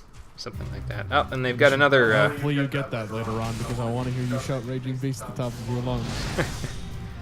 Or alternatively, whatever the hell his Hyogi was. Absolute Fist. You just shout that whenever you all be with Monk. Well, Satoli, hate to say it to you there, friend, but you're not going to have a fight in a few minutes because I'm too high of a level for you to actually aggro on me. And the XIV 9 don't want any, so... I wouldn't say rage quit Rockin' Fun. I stopped playing after attempting Cerberus for about 2 hours, and I just never picked it back up again, so... I guess that would... the only person in this family on Devil May Cry 3 who has gotten to Virgil's first fucking fight. Fight with an iron vise. Anyway. Yeah, I guess that sort of would be considered rage quitting, but I wasn't raging. I was just like, okay, I'm tired of trying this fight. In all honesty, I'm not even gonna lie to you. I only got past most of the rest of the bosses after that by blind luck. I got to Virgil by the seat of my pants. I somehow beat Agni and Rudra. That boss fight was a fucking blast, but it was hard as balls. Speaking of shit that's blast, hey Jimmy, do you remember what area did you have to end up having to talk to that guy to get the augmented equipment? Which part of Gridania? Hurst Mill. It's the one where you go out of the Yellow Serpent gate to the North Shroud, and it's that one in the northeast corner, and it's the dude named Drake. North Shroud? Yeah, North Shroud. Okay. Service hard first boss for DMC3 if you aren't great at the style of the game. Yeah, and that was, I think, part of the problem, too, because the last time I played Devil May Cry 3 was when I was about, I want to say 14 or 15. And keep in mind, I had only ever played, I think before that, the only real action games like that weren't platformers and stuff that I had played was like Kingdom Hearts. So I was not great at the action RPG at the time, so that that didn't really help. I haven't beaten 3. I've beaten Devil May Cry 4 twice. I haven't played 5 yet. I want to play 5, but I'm broke. So does Rockin' Fun. Wants to play 5. Because I saw the trailer at E3 for 5 and I just fucking screamed. You can ask my brother. I screamed. Okay, so you report to him and I'll... Oh, okay. Oh, that's a good idea. Right. Okay. So I guess we got to go to the observatorium then and see what we can do from there. Let's beat our way out of these last few Nadalins, Ixal. And again, we'll get Confucius some pretty good EXP out of this. And then we'll continue from there. That explains that you understand now. Yeah, it's still an excuse at the end of the day, Rockin' Fun, but, I'll pick it back up at some point. We'll play the Devil May Cry series at some point. I already have experience with it now, eventually. So... I just have, you know, dozens of other games to play, so... We'll just add that one to the list. It's fine. Oh, look, we're almost done with it. Remember those 53 enemies we had to kill? Well, this is the last one. I mean, we're going to kill a few others on our way out of here, but... There it is. It's 726. Look at the damage. It's ridiculous. Am I going to play them in chronological order? You know, I don't know, Amarella. I don't know if I'm going to play them in release order or chronological order, because I know 3 is like the first chronological game in the series, and then it goes from there. What is the order? I'm trying to remember. I'd have to figure it out. The order's fucking weird. I'm not even gonna lie. Yeah, that's what Amarella just said. It's a weird order. I think it's like 3, 4. No. 3, 1, 4, 2, 5. Maybe 2 and 5 are reversed. I don't actually know where the hell that takes place chronologically. Yeah, that's a bit of a strange. But there's order. a hell of a jump between 3 and 1. In terms of time. Amarella says it's like DMC4 Special Edition Virgil story, then DMC3, then 2, then 4's regular story, then 1, then 5. Yeah, that is a bit of a weird order. Huh, that's weird. Dude. I thought 1 would have been earlier in the timeline because, not Lady, Trish. Because of Trish. Because I recall Dante only meeting Trish in 1. Unless my fucking chronology is just completely fucked. In which case, understandable. Have a great day. 4 is before 1 and 2. See, I don't know. I just got to take you guys' word for it. So, wait, no. It's confusing. I get the idea. Huge fan of the genre of video games, especially DMC, so you really have to do 5 and style it as much as you can. Yeah. Style is definitely an important part of the Devil May Cry series, and I'm sure 5 won't disappoint in that regard. I'm a little put off by the microtransaction requirements that they have in the game, but I mean, I think that's just me being a hipster, because at this point in the games industry's lifespan, it's like, well, if your game doesn't have microtransactions, you're SOL because you don't make any money after the initial sales, so... I understand why they're doing it. I don't like it, but I do understand why they're doing it. I'm not going to excuse it, but, you know. 4 story isn't that early. Virgil story in 4's SE is before everything. Sounds like the timeline is even more complicated than Cage, which is a little surprising. Yeah. I guess it is a little, isn't it? No, 4 is before 2. Like, 4 just can't be after 2. Oh, Tadaramu's here. I mean, he did say he was sending him along, so... Let's see what they've got going on. I've been trying to get here after taking care of their balloons. What's up, Tadaramu? They hit another one in the ravine? Oh, damn it. I can't get down there, man. I can't jump off cliffs. Oh, boy. There we go. Timeline isn't actually that complicated. You're just... Oh, jeez.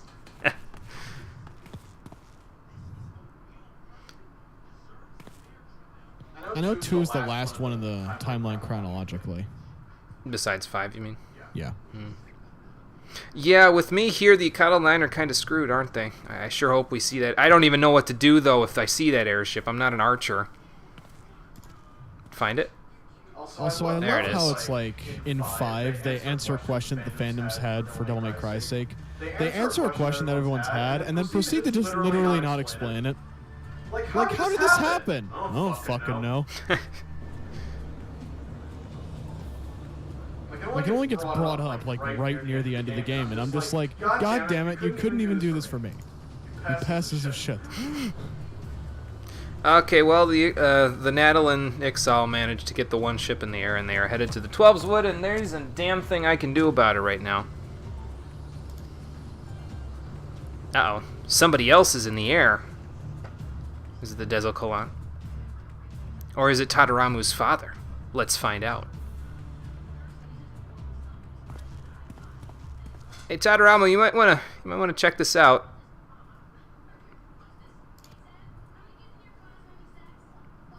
Like, seriously, come over here.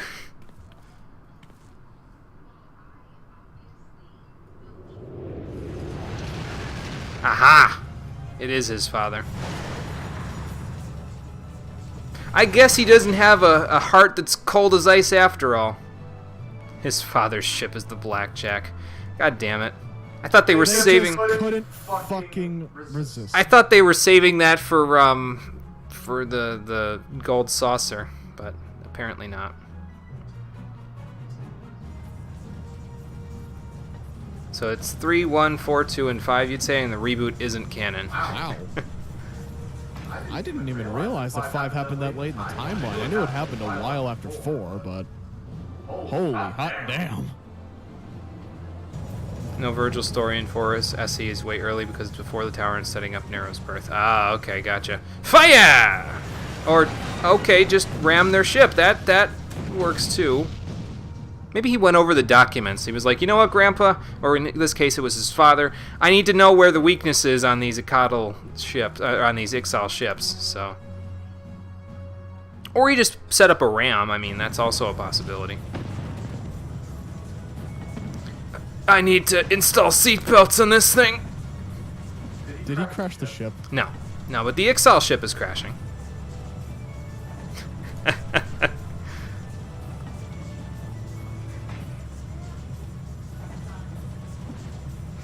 Okay, I guess they're gonna come pick us up. Nice. Yeah, about those meetings, I think his son is more important. I think he's finally learned that. All of them. Every single appointment, clerk, cancel them. Fuck all of the chickens. I think he's coming to pick us up, man. Meet at Ixali Camp. Do not be late. That sounds like your father. Oh, that's an in-joke, Espy. It's from when we did a versus of some Pokemon games a long time ago in my YouTube career, and there was a point where Cole got really pissed off because he lost both of his matches on the day, even though he had just gotten your Salamence, I think. It was Pokemon Ruby, Sapphire, and Emerald. Mm-hmm. So he walked upstairs and shouted so that the mic could still hear him, "Where's my chicken strips?" And I made a joke out of it. I put it on the screen in all caps lock. So ever since then, if Cole mentions chicken strips, it has something to do with anger, basically. There are many inside jokes in our family. That's one of the good ones. That and the sauce incident. Oh God, the sauce incident. I'm not ready to tell them the story about the sauce incident. I don't know about you. I'm still emotionally traumatized. Oh man. Oh, the sauce incident was great though. We'll tell them about that after we come back from Heaven's Ward. Oh jeez. All right, fair enough. Okay, well, my retainers have completed their ventures, and it doesn't look like the Ixal are going to be a problem, the Natal and Ixal. The Icatl 9 are going to get into trouble anyway because of the Dezokalan, so let's go see if we can make their maiden voyage. As a matter of fact, I know I'm not supposed to ride my Chocobo indoors, but this is an important exception. Come on, Confucius. I mean, I could just teleport, I guess, but... it's fine. Excuse me, pardon me, I have an appointment to make. And I can't be late. So I'm so ready to make the appointment, I'm gonna jump over their fence. Fuck this fence. Virgil story in 4SE is really optional. Oh, is it? Okay. Well, we'll see once we get that. Is it optional to the timeline or when you're playing it? I'm pretty sure it's required for the timeline to be the timeline. It's not some paradox shit. See, now you got everyone interested in the story that we haven't told you. Yes. we'll string you along for a little bit, but we'll retain your interest for a little bit. So, was it a what if? I don't know. Not sure. Good question. Oh, it is optional in every fucking way. Okay, so it is in fact the what if then. Okay, got it. Got it. Get it. Got it. Good. Alright, let's go turn this in. I wonder if I can turn it in with a monk, or if I have to go back to Leatherworker to turn it in. Probably have to go back to Leatherworker, because there is that finishing component that they were talking about there.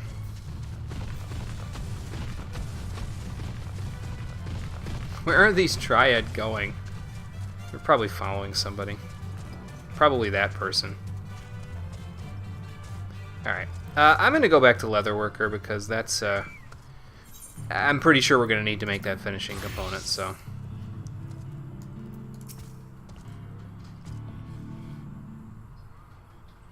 Well, Cecil, I'm pretty sure we took care of business. I mean, it wasn't exactly us. I did some work, but Tadaramu's father kind of helped a little bit there.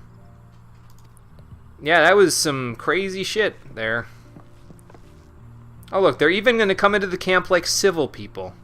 Civil people? The fuck are those? Well, if you told me they were going to come in here 2 quests ago like civil people and apologize to them, which is probably what they're about to do, I wouldn't have believed you.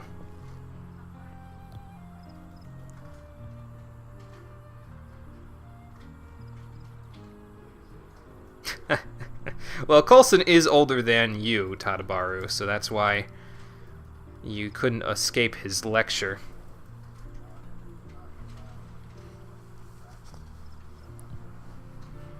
Yeah, pretty much. And then most of them went towards Garuda to try to reclaim their wings, and they lost their way.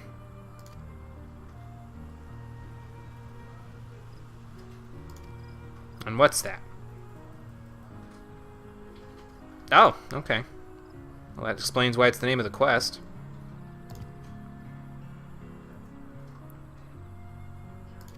Probably because the Ixal told him the same thing. Yeah, yep.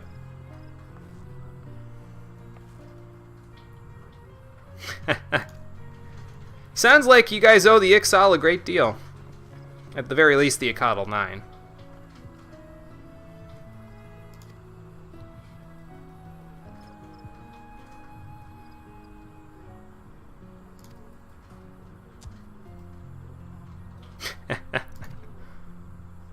Your goggles fogging up again there, Cecil?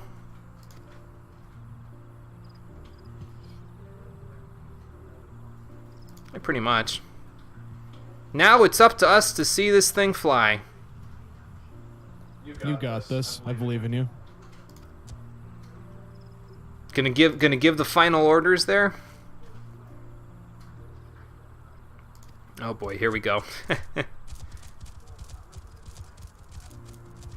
If you thought the first flight of the Enterprise was impressive, I don't know what's actually going to happen, but I'm going to say it anyway. Wait till you see this.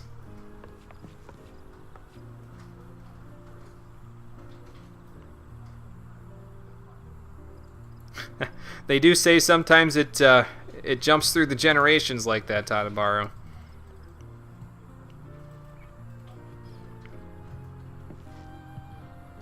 Oh, I mean, all I did was somehow leatherwork a bunch of engineering components. Don't ask me how that works. This knife is magical, man. Adore that they have the previs cutscenes as a pre-order collector's edition to replace all in-game cutscenes. Oh, do they have? I don't. What does that actually mean? Is there different cutscenes if you pre-order, or? I'm confused. Well, you might be able to see them again up there in the sky. I mean, if we crash, but you know.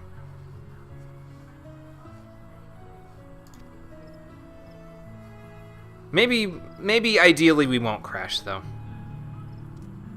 and we'll just fly away home. Or well, you guys will fly away home. I'll just fly with you. Are we ready, Tadaramu?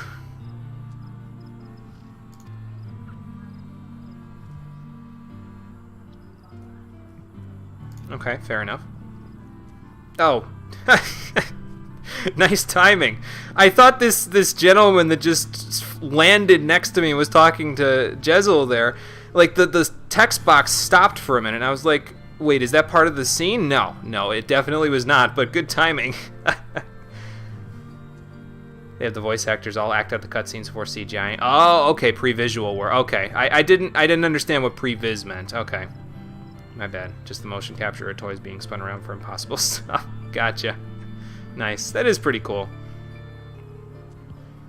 A figurehead, huh? Okay. Alright, sounds good. So these are the parts we need for the finishing component. Sezel, we have one last request. We have to christen this thing. I don't have a bottle of wine, but this will have to do. No, I went to the bathroom before I got here, man. I'm good.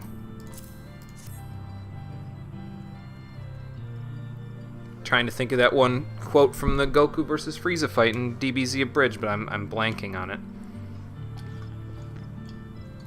Actually, I don't think it was Goku versus Frieza, but it was the part where he was like, I don't have to go to the bathroom. I forget when he said that. Again, forgot when it happened. So those cutscenes are pre-render live action work, so of course it's fantastic. Yeah. Sounds pretty cool.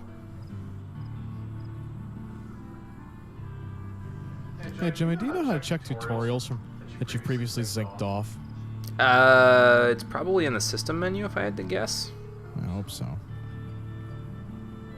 Okay, cool.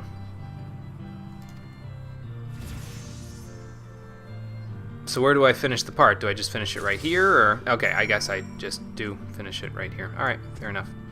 Can I get these materials back if I fuck this up? Sure hope I won't. Let's see. 214 difficulty, 469 quality. I got this. I got this. Don't even worry about it. I got this. Just watch and learn there, ladies and gentlemen.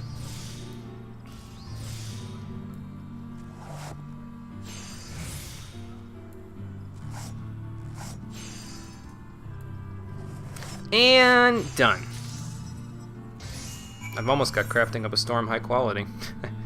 I'll work on that later. Maybe I'll make another hard leather choker. Oh, okay. Sezel could give me the materials back if I needed them. Okay. Fair enough. I christen thee Dezel Kalan. I have, in fact. I'm sure you'll enjoy this. There you go. Alright, I'm ready too. Let's see how this goes.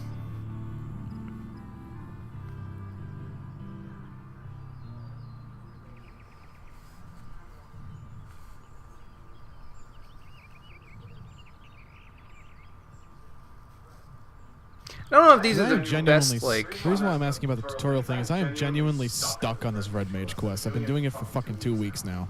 The problem is the fucking boss has this unavoidable attack that follows you everywhere you go, and it does 6,000 fucking damage the second time he uses it. Which, by the way, fun fact, is my entire HP bar. Did you watch how the quest is, like, somebody playing the quest on YouTube, or...? Yeah, for some reason, he doesn't do that much damage to them. Oh, I don't know if it's just an armor issue, or I'm taking on this quest way too early, or there's some mechanic that fucking undodgeable BS that I'm not getting. SB wants to know which level quest it is. 54, I think, Vermilion Vendetta.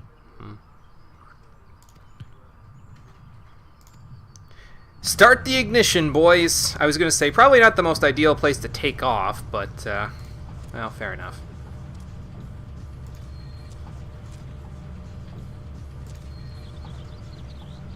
6,800, 6,900, 7,000. The count still climbs, sir. Hopefully not that, though, because shortly after they talked about the count still climbing, the Magicite overloaded their ship and it exploded. So let's not have that happen. That sounds like pain. Is it the one with the guys in the cave? No, it's the one where that big giant, they summon the big giant thing out of the ocean and it comes to try and eat you. It's a sacrificial ritual. It happens on Isles of Umbra, where you have to walk through the whole way, fight a bunch of mages and skeletons, and then they have this big ritual going that summons the big guy. Up, up, and away. There he goes. I kind of wanted to be on the bridge with him, but this works too.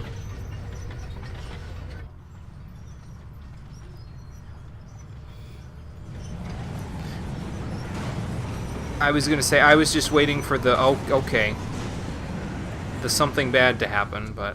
What? Did something bad happen? Well, now something bad is happening.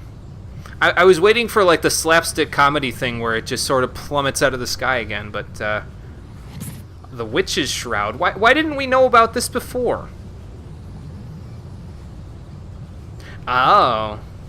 Maybe you guys should have picked a better location. Like I said, this doesn't seem like it's ideal. Yes, that is the thing. That is the problem, SP. That is exactly the problem. The arrow in my head follows me everywhere, and I can survive the first time, but then the second he gets to phase 3, I just fucking die because it does 6,000 damage! I apologize, I've been doing this quest for a month, I want it over with. Maybe I should have brought Sid with me so he could tell Tadaramu how to fly this thing a little better. What the hell happened to him anyway? What, Sid? Oh, he's taking a coffee break with Heidelin. Hold her steady there, Tadaramu. He's got this. Come on, man. Oh. Oh, okay, so I'm supposed to stand on top of my allies. You know, when you deal with raid-wide AoEs... You just gotta believe. Believe that you can fly, Tadaramu. There you go. You know, when you deal with raid-wide AoEs for the longest time, you learn to run away from your allies when they target you. Obviously, I need to undo that habit. There he goes, ladies and gentlemen. He's touching the sky. I mean, he thought about it every night and day, so it's about time he spread his wings and flew away. Goddamn time. He didn't get it. So whenever he uses that frickin' attack, I just need to, like, not be far away from my boy. It's the least counterintuitive thing. 5,000 yalms up. Holy hell, he's up there. Motherfucking hell. Nice job, everybody.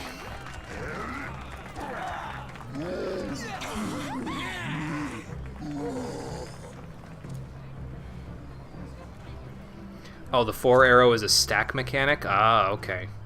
It's a stack indicator where everyone needs to stack to share damage because it's deadly otherwise. Gotcha. Makes sense. I'll keep that in mind for later. I'm sure it'll come up.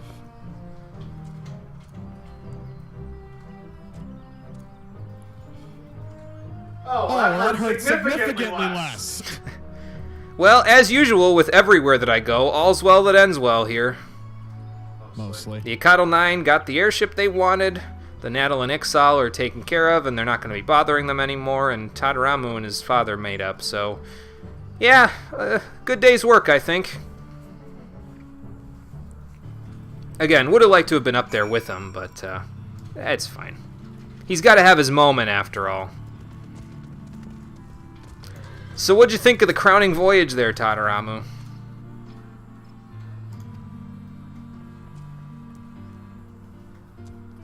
Wow. I mean, we don't exactly have a Guinness Book of World Records there, so... in this universe. You might need one. It will come up pretty much in every fight from Heaven's Ward and beyond. The only time it isn't a stack marker is O2S. Ah, okay, gotcha. Cole is doing the Red Mage level 54 quest fight, where the stack mechanic comes I would like to out. point out to the stream that I am, like, level 50.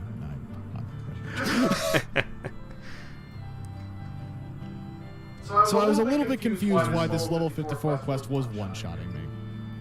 Well, they can't break the cloud line yet. I mean, if they're cumulus clouds, they probably could break the cloud line, but yeah, he probably wants to go higher than that.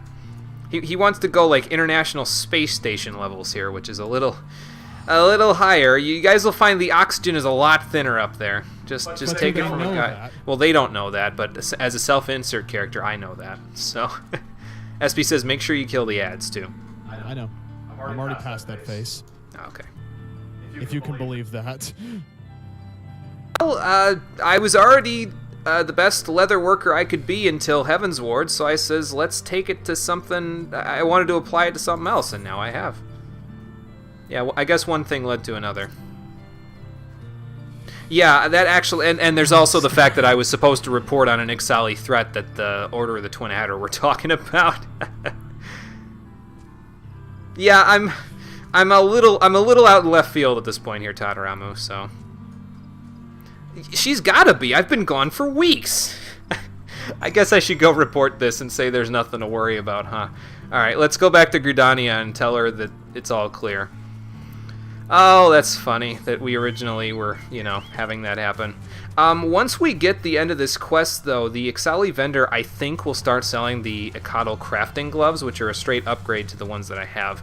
And I think they might be slightly better than the Artisan's Finger Stalls that I have, too. They're item level 70 like them, but instead of giving you extra CP, they give you extra control. So I might actually just equip them and then, like, use a Glamour Prism or something to make the Finger Stalls look like that. Oh, this way. Oh, Vermilion Vendetta's 56. Okay, I must have gotten over that anyway. I appreciate the assistance. I finally just fucking beat the quest, and I feel like I just got a 10-ton burden off my shoulders. That's been bugging me for the last fucking 2 weeks. Oh, jeez. Well, you only got a couple more quests to go, and you're done with Red Mage Quest for Heaven's Ward. I should probably mend my gear. I haven't done that yet. Actually, I did. Never mind. I've done that previously. Oh, okay. The claws need repair too. Alright, let's switch to Monk then.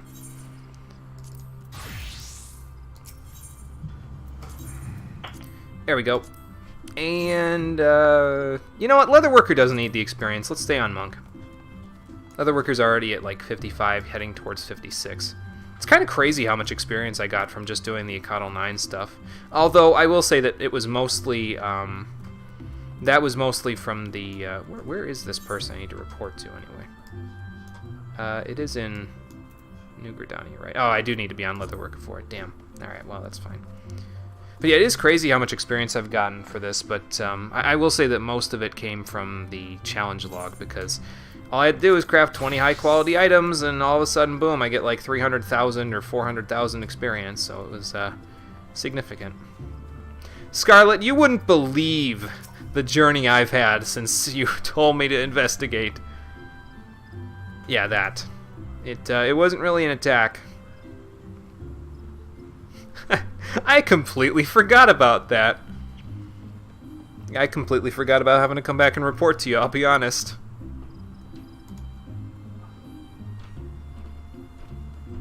Well, you won't be seeing a war balloon up there, but you will be seeing some balloons that the Icatl 9 are running. Maybe it's better not to tell her that the XL have balloons flying. Yeah, that's probably for the best. Oh, what kind of excitement? Oh, did he? Oh, he sounds like a troublemaker. Yeah, I think his father already found him, actually. I've heard through the grapevine, you see, Scarlet. I've got ears to the ground everywhere. Well, there you go, ladies and gentlemen. That's the end of the Ixal questline and the Icatl 9 questline. I am now sworn in as a member of the Icatl 9. Might as well call him the Icatl 11 now with Tadaramu in there. But yeah, there's more stuff in there. That's Ixal, folks. That's not something I made up. That's the achievement, just so the Cole knows, because he's not watching the screen. That was good. I really liked that quest line. I really like the way that it... What's this other quest that Scarlet's got? Now she's got me curious. Judgment bolts... Oh, that's probably the extreme mode Ramu, isn't it? Yeah, we don't need that right now. If we have time, we'll do extreme mode primals later. This is, again, once we get through Heaven's Ward. That's the main thing, is we need to get through Heaven's Ward, and then once we have time, we'll work on coils and extreme mode primals and all that other crap. So, till then, not worried about it. But yeah, I really liked that quest line. It was a nice little, it added to the lore kind of the beast tribes and made them more than, again, just another common enemy. And it all sort of, it was kind of a feel-good sort of story. It all came together really nicely at the end there. I mean, it was a bit daunting to have to log into the game every single day to do quests with them, but I don't think I spent more than 45 minutes doing those quests on any given day, so it wasn't that bad. Plus, they're the source of part of my fortune, so I would not have as much money as I do without the dyes that they had, the black and white dyes that they've got available. So, still waiting for Hildebrand quest. You won't have to wait for long, Rockin' Fun, not to worry.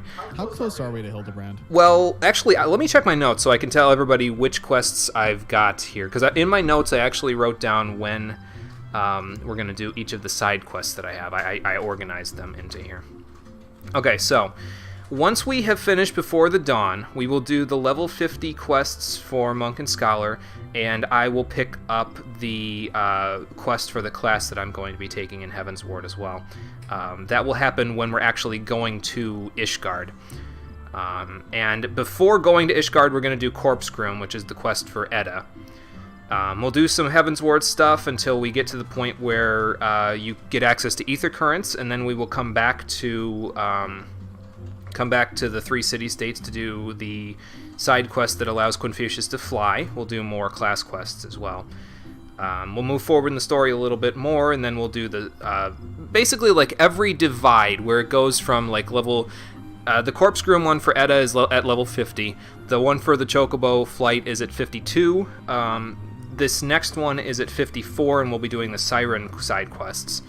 At level 56 quests, we'll be doing the Odin quest line, which Cole actually already has that already pretty much done.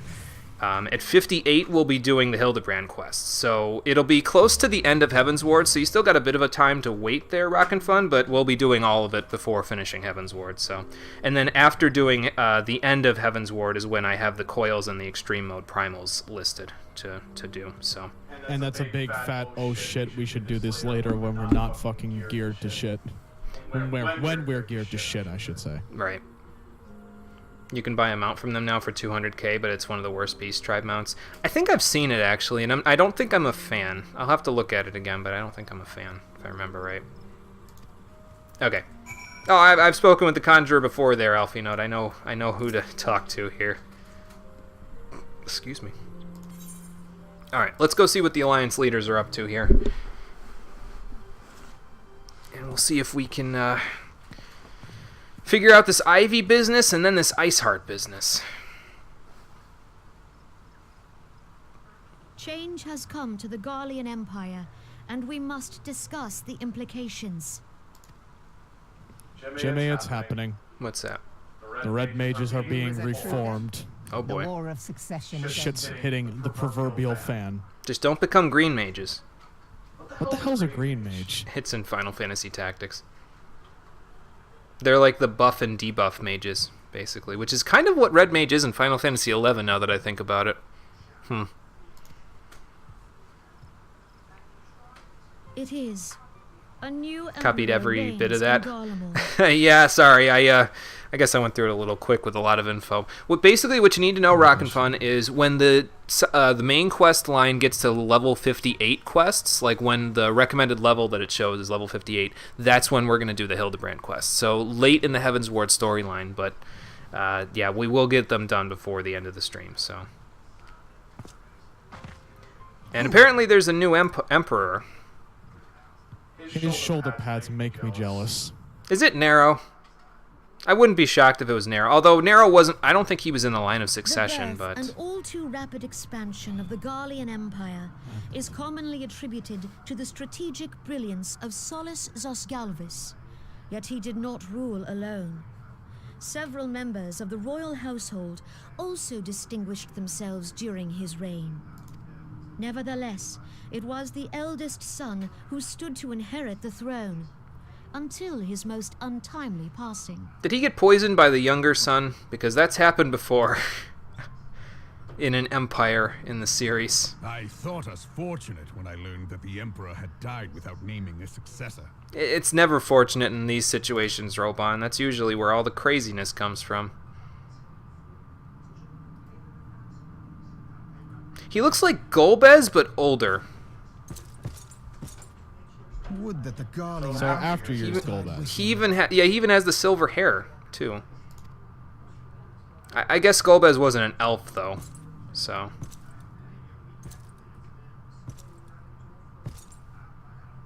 Also, he just spit on his father's grave, which is kind of mean. Just What an absolute savage. We need to kill him. It was the grandson and his uncle who had the strongest claims, was it not?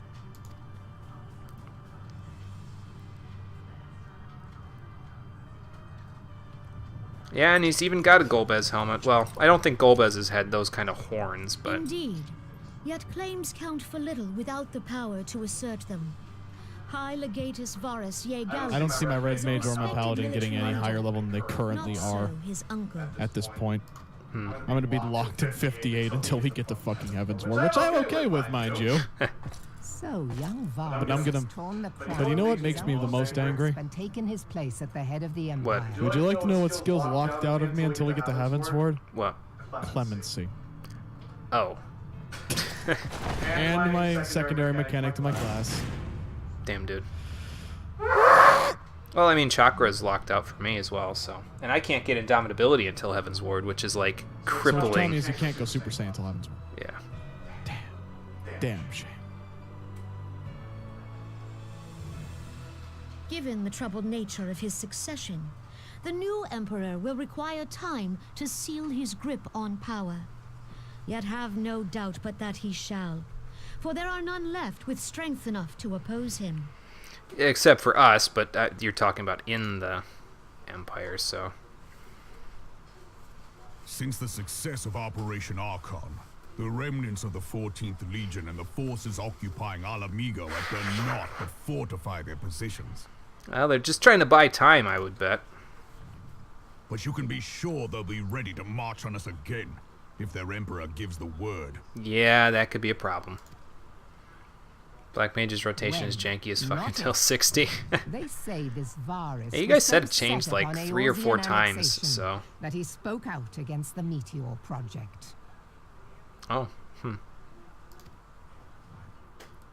Plainly, the new emperor's intentions are of great concern to us all. yeah, understandably so. If a ruler leaves behind a successor, then you know who will be aware of. One isn't named, then you have to be cautious of every possible successor. Right, exactly. Unless you're in Final Fantasy XII, in which case every possible successor, except for Vayne and his little brother that he pities, will be poisoned to death or viciously murdered. So, Rockin' Fun says, "Dude, as a warrior, my Fellcleaves are locked in Heaven's Ward." That is a damn shame. It's probably why Cole dropped Warrior. I just wanted to blast loud rock music while spamming Fellcleave and doing 25,000 damage. While my lens flare eyes were going off. That's like Stormblood, though. I don't fucking care. Moreover, It's what I wanted, damn it. examine the question of how our I'll former settle for allies Deus of vaulting the Ishgard shit out of people. might be persuaded to retake their place at our side. Could Eorzea but stand as one, 'twould deal a grave blow to our enemies' ambitions. If you didn't catch that, it's because the Meteor Project was literally nuke it from orbit. It's the only way to be sure. Can't annex an empty patch of ocean. Yeah, I didn't catch that. Thanks for elaborating what? on that. The Meteor Project, I guess that the Empire was talking about doing with. Now, is that before the Calamity, or was that something that was going on in the story that I also missed?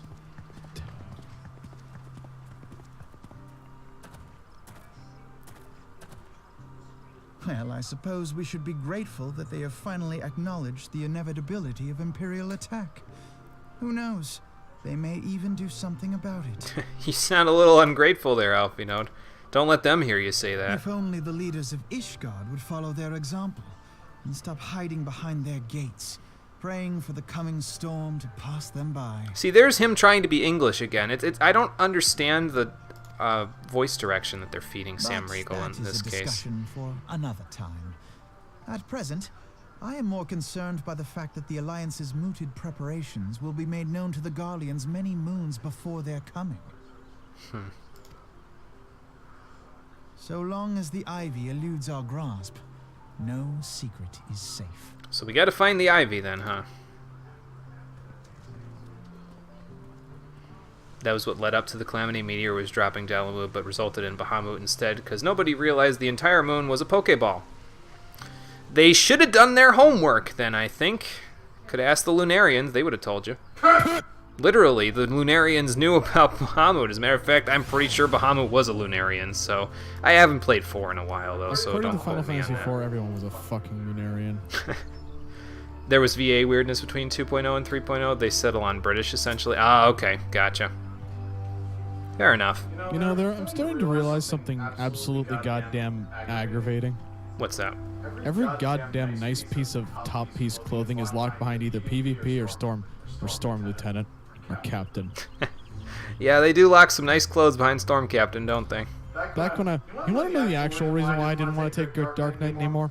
Why? The weapon that I wanted was stuck behind not only Storm Captain, but was the most expensive goddamn thing that you could buy. As a Storm Captain, you mean? Mm-hmm. I want to scream.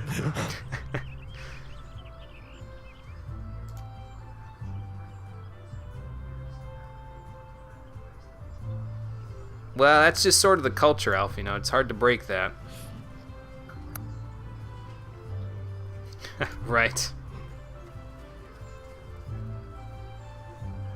Yeah, he sort of perpetuates the stereotype, doesn't he?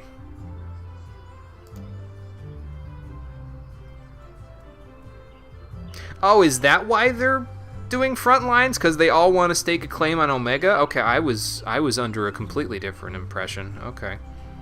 Everybody wants Omega. It's like, Jesus Christ. Fucking hell. Do they not understand the possibility of unleashing a Bahamut-killing weapon on the world might be a bit of a problem? How the hell do you stop it? Shinryu. All it takes is one AI rebellion and everyone's fucking dead. What about Shinryu? I mean, Omega was made to kill Shinryu, but there's a reason why you fight Omega before Shinryu in the Interdimensional Rift in Final Fantasy V. It's because Omega couldn't kill Shinryu.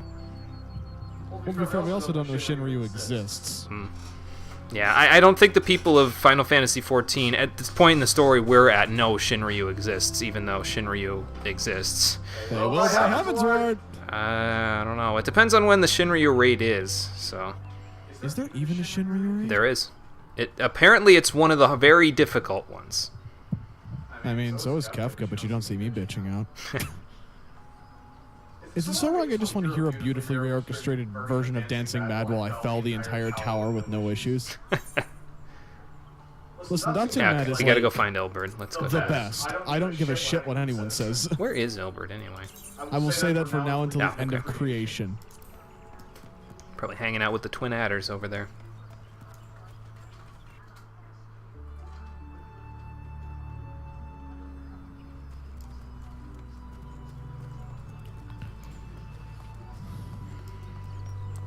Captain, we have grave news, but I'm sure Alfie Node's already told it to you, so... Captain, we have grave news. Did he just give me a normal salute rather than a Zodiac Brave, a Crystal Brave salute? What an asshole. No, I think it was just an oversight on the developer's part, but... You know, I just realized something speaking of that. We never got the Crystal Brave salute as an emote, did we? We might get it at the end of one of these quests, actually. So, haddock dip. Fish dip? Ew! What does this do? Perception and GP. Eh. I think I'll pass. Excuse me. Triple cream coffee. Cole, did you already drink that? That sounds fucking delicious. Get me some. It's in the quest Chasing Ivy. It's a reward. You should have it. I'm gonna drink all that good shit. Okay. We're chasing Ivy in this quest, though. How close is this one to the Shiva one, Cole? Do you have any idea? Chasing Ivy, you've got a couple more to go. A couple more to go. Okay. I don't know if you're going to actually get to it this fucking stream, but that's the story of your life. Okay. Well, we've got time. We've got. I didn't get to it this stream. We'll do it at the beginning of next stream, and then we proceed to go off and fucking. We've got about 45 minutes, so I think we'll be okay. We have 45 minutes left? Yeah, we started at 4:30, so today's going to run a little longer than usual. Well, a little later than usual.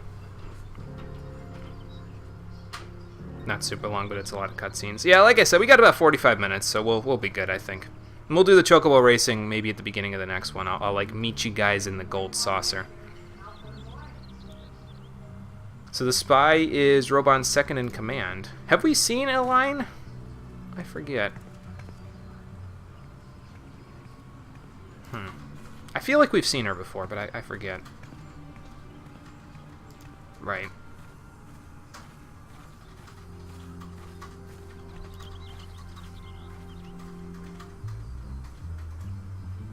I'm guessing they didn't reject her. I wonder why. Right.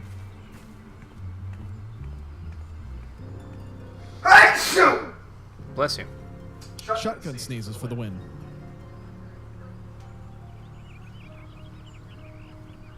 Oh no, not I guess I'm saying the name wrong. Yeah, I'm talking about Royally, the lady that we were just looking at, not Elian or Elian, however you say the name. I know we recruited her. She was in a couple of the quests a little while ago, but I don't know why, but I just remembered a really, really old meme from one of my buddies. I don't know why I specifically remember that name. Man, good thing we're quick on our feet there, huh, Ilbert? You'd think she'd have like little birds or something looking over her shoulder for her, but you'd think.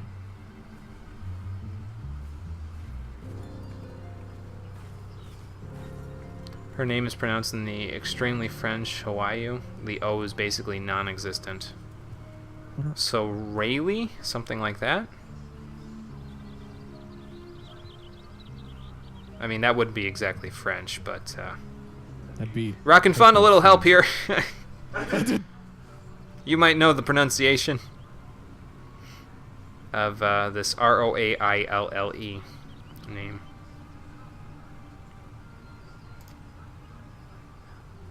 Oh, but she came here. Okay.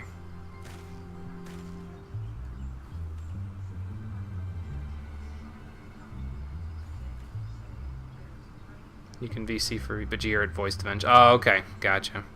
Alright, well then we'll wait for that. That's fine.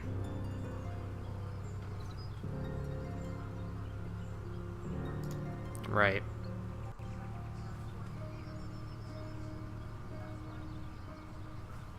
Okay, so just trail her. Wouldn't Yugiri be a better fit for this mission? But I guess she's probably off doing some other important stuff, so... Alright.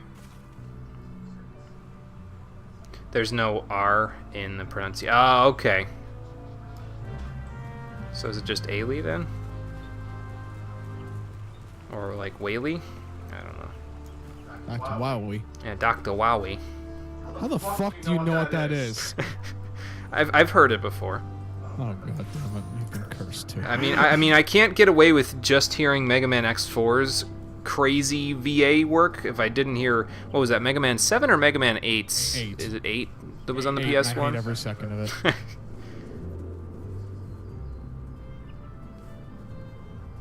You may be asking yourself, why do you hate it so much, Cole? Well, rather simple answers. To that is, well, I should say the answer. Oh, it's Hawaii. Okay, so that's Hawaii. that's the way that you pronounce it. Okay, got it. Autocorrect being a jerk. Oh. Autocorrect to jerk whenever I try to speak. Yeah, it has a tendency of doing that. It always corrects, autocorrects when I put well with we will, as in we apostrophe LL, even though it makes no sense grammatically. It's like, what are you doing? Okay, well, was she at the Blue Badger Gate, or, oh, okay.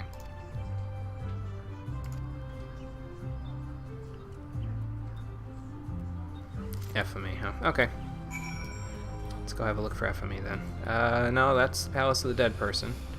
That's some more Triple Triad that we could play, but I've already played Mother Mione, so I'm kind of like, I want to seek new challenges, you know what I mean? Rather than just play people I've already played. Unless I didn't beat them, in which case, yeah, that's why I'd want to play them again. We just need to, like, when we're going through Heaven's Sword, we just need to have, like, this all-powerful god that we summon, and for some reason he's a Triple Triad person.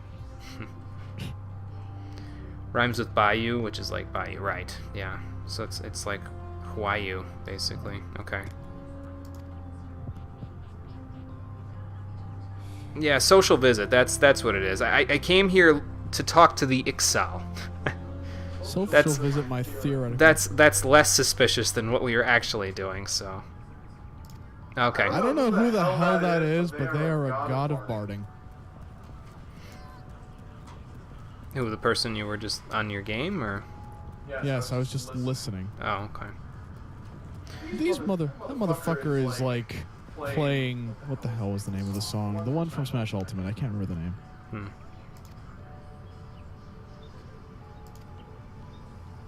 You think she's in an inn, like in one of the rooms, or? Okay, fair enough. Meet you at the Aetheryte Plaza when we're done. All right.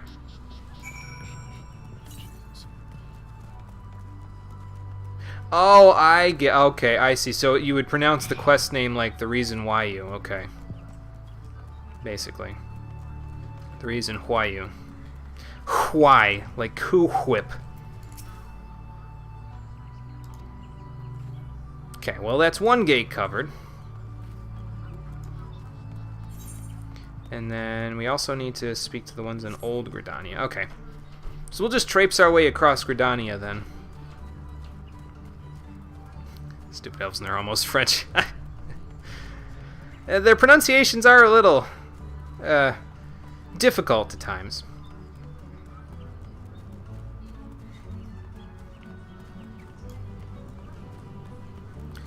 But that's fine. It's not that trying. I mean, if she ends up being the traitor, we won't see her anymore anyway, because she'll either be in jail or she'll be dead, so I won't have to worry about the reason why you, because the reason why she's in jail is because she's a traitor. Yeah, that pun was not going anywhere, and you know it. Okay, here we go. Next person.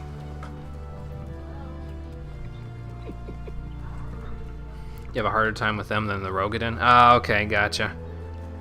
I mean, the Rogadin are kind of just like, isn't it just sort of like Norse pronunciations, basically, for the Rogadin? So, yeah, not many people pass through this gate, and they keep it locked up tight, so if anybody was passing through this gate, they'd probably still be stuck here. Guy practically makes you fill out an application to get through that gate, so...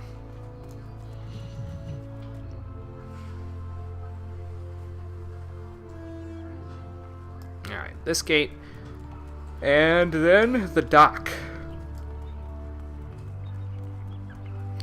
Any suspicious activity there, soldier? Okay. Fair enough. Then that is where we will go. We will go check at the dock. Make a big circle and then meet Captain Elbert back in the Aetheryte Plaza.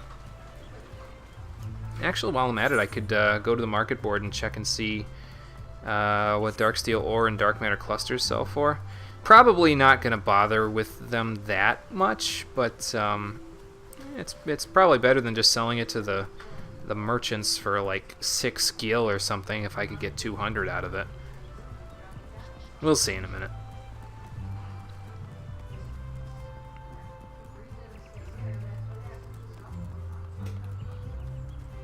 And actually, I could send Matilda back out on another venture so she can catch up on the Gigantoad skins.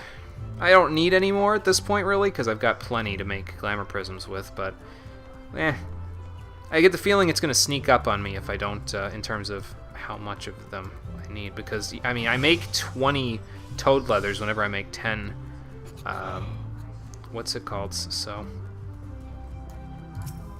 10 glamour prisms.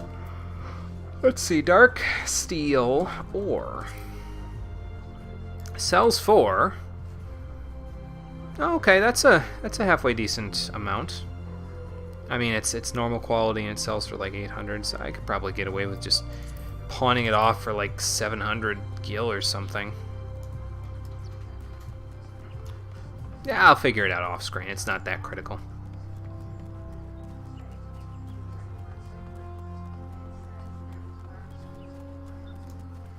Alright, last Brave. Anything you've seen? Okay, good. Doesn't sound like she's left, so if she's anywhere, she's got to be in the inn. I have a sneaking suspicion Captain Ilberd may know where she is by the time we get back over here.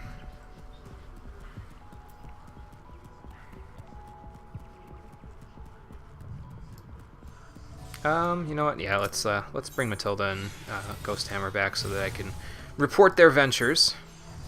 And then I'll probably just send Matilda back out on another one, so because this is her second one for today, so. Gotta be careful though. Pretty soon I'm gonna need to get do the leveling roulette again, so I can get enough storm seals to trade them in for ventures. Or I guess I could just go do more quests with the Ixal if I need them with the Icatl 9. I won't need them for a while though, because I only give them a couple a day, so.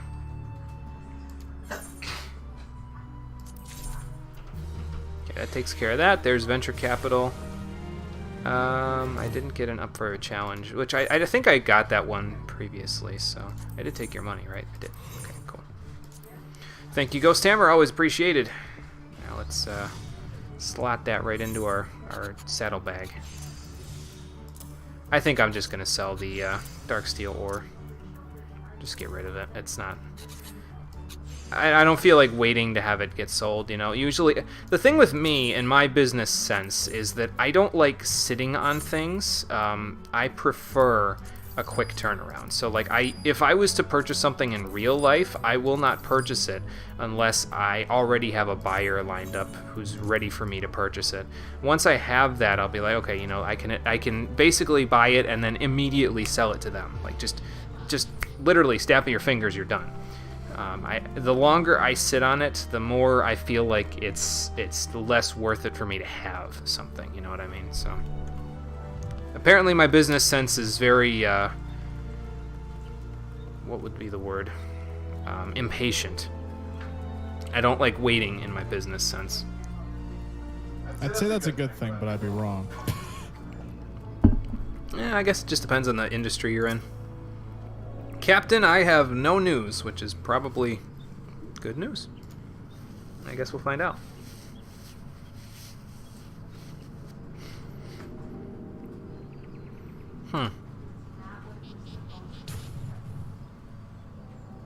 Yeah, that's the question.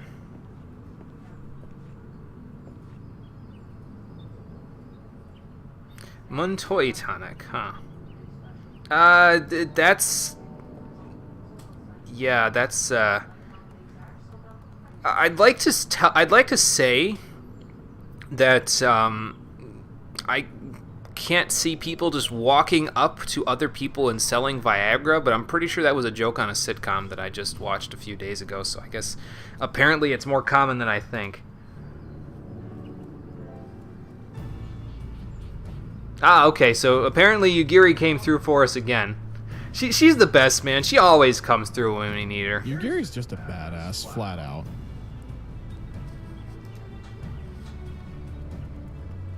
Okay, so the East Shroud is where they went. All right. Yes, Ninja. Absolutely. Ninja's best class. It has some of the best utility for the out of all the melee DPSs, so... As a matter of fact, it probably has the best utility out of all the melee DPSs, so... I mean, Dragoon is up there in terms of its utility, but Ninja, you can't beat Trick Attack, man. Increase everyone's damage by 10%? That's nuts. Yeah, probably Ilberd. We owe them a great debt that I don't think we'll be able to repay until Stormblood, so... I think I'm going to hold on to this triple cream coffee and just trade it to Cole when we finish this stream up, because I don't drink coffee, so I'm sure he'll appreciate it more than I will. Yes, I know, he's crazy. I've told him this several times. A Doman Plum, huh? Excuse me. Okay, so we're heading to the East Shroud. I don't really have any preparations. He already ran off before I could even say. Actually, I do have preparations. I'm going to go get a couple of Gasal greens. Oop, I don't need those out. Walk up to my center with my fists out. Why are you walking up on me like that? Why are you like this? I'm the person who lets you grind out Leatherworker from like level 20 to level 50 because of all those chokers that you made for the Maiketo's amphitheater. So what's the problem? Get even more of her if you get to Stormblood. Gotcha. Well, the plan currently, SB, is that, like I said, my main plan here is to finish up through Heaven's Ward's main quest. I don't think we're going to get to the patch content post Heaven's Ward, but it depends on how long Heaven's Ward's quests are. Like I said earlier, there's less quests total in Heaven's Ward than there is in the content leading up to it. But I have concerns because I get the feeling it's going to be very cutscene heavy. So... Once we get through that, I'm going to worry about doing, depending on how much time we have, I'm going to worry about doing coils, and then after that, extreme mode primals. And then if we can get to any of the patch content, we will. But post that happening, like once the my April subscription runs out, I am going to... I probably will not repay my subscription at the time, but we will probably reapproach this game in the future. I don't know how many months down the road it'll be, but when we do reapproach it, I will basically be doing any patch content and then one expansion. So when we reapproached it next time, it would be all the patch content leading from Heaven's Ward to Stormblood and then all of Stormblood's story. And then after that, it would be all the patch content and then Shadowbringers, blah, blah, blah, blah. So... Although, if I may, I did recently make a bit of a decent-sized decision myself into the fact that I feel as though I enjoy playing this game quite a lot. I enjoy the fact that it seems so far to be relatively fair and balanced. There's a lot of things I can do. There's a lot of things that I haven't tried yet on this game. So I feel as though that, although my brother will be taking a break from the game for some time, I feel as though that I personally will most likely be playing this game in between this and the next streams. Of course, if I get through Stormblood, of course, if I end up getting through Stormblood and then by extension Shadowbringers, I'll still definitely help out my brother when he comes back. But in regards to that, I also understand that a lot of you enjoy watching this stream, us scream at walls and primals and Jimmy play floor tank against Garuda. So I am genuinely thinking about streaming my experiences as I go through the game, continuing where we left off, and then going back to assist Jimmy at a later date, just as, you know, all of you have. Okay, fair enough. Plus, not to mention, there's a lot of things in this game that I haven't tried yet, so why bother just stopping at the stream, especially when I'm having fun? Okay, fair enough. You'll just have to set up we'll have to set up your stream schedule in such a way that you and I don't have to stream on the same days. So we'll figure that out. I see. We'll figure that out when we get to the time. Hear probably the most memorable song, Conker's Bad Fur Day. Is it, are we at the Great Mighty Pooh song there, Conker? Oh boy. I love that song. Post-patch stuff is really good, though. It's not like Realm Reborn actually finishes the plot of Heaven's Ward instead of adding a lot of new problems. Gotcha. Okay, well, we'll keep that in mind then. Cole sticks around. You can set up a link show when the data center merge happens. Okay, sure. That sounds good.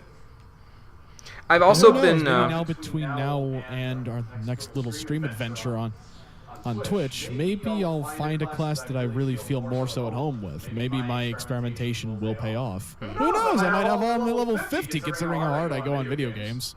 By the time I come back to the game, you'll probably have all of them at 70. I'll be honest with you. Bold of you to assume that I can cap anything. Yes, you are, Conker. Nice. I've also been informed by some folks over at Reddit on the Daily Questions thread that you can transfer ownership of a Grand Company to somebody else. So if, in fact, Cole is sticking around, maybe we'll consider doing a Grand Company. I'll just transfer ownership to him at some point. I don't know. It's still in the back of my mind. I still haven't capitalized on it. I kind of want to wait until I get an apartment before I even think about it, you know? So. Okay, what's the other matter there, Yugiri? Castrum Orient, uh-oh. Take action on what? Oh, there's a jamming device. Yeah, did I mean free company? I don't know if I said that or not, but yeah, that's what I meant, is free company. Yes. I think I said Grand Company. My bad. Yeah, free company. Right. Ah, okay, that's pretty handy. Right.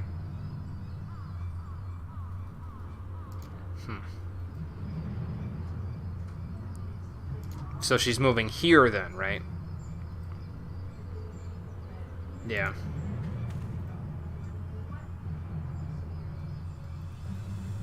Ah, okay.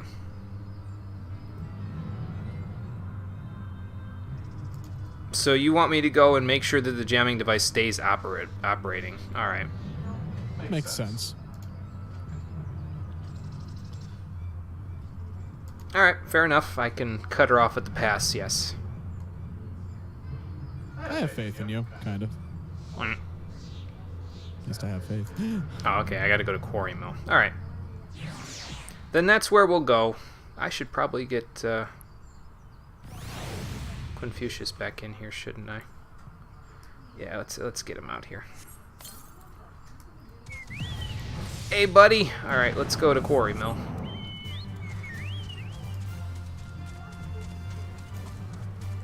And we will, like Yugiri said, we'll apprise ourselves of the situation once we get there. I have to actually get there first, though. How do I...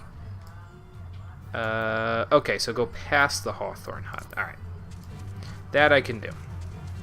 Not if I go east, but, you know.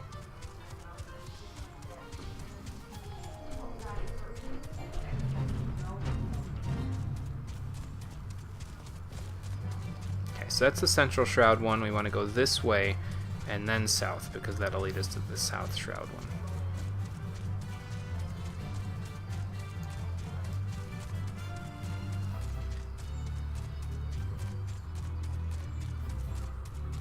I didn't realize Hawthorne Hut was this far around. I don't know. It seems like I traveled farther than I usually do when I go to Hawthorne Hut, although typically I teleport there because I'm getting wind crystals together for the glamour prisms that I make, so it's that's why it feels like it was longer, because I actually traveled on foot instead of just I truly honestly find it kind of hilarious that we just like try so hard to keep these glamour prisms up, and just like they've become so ingrained. I mean, we just need them. I mean, I don't really have to make them anymore. They're kind of just there as pocket change for me, really, to be honest with you.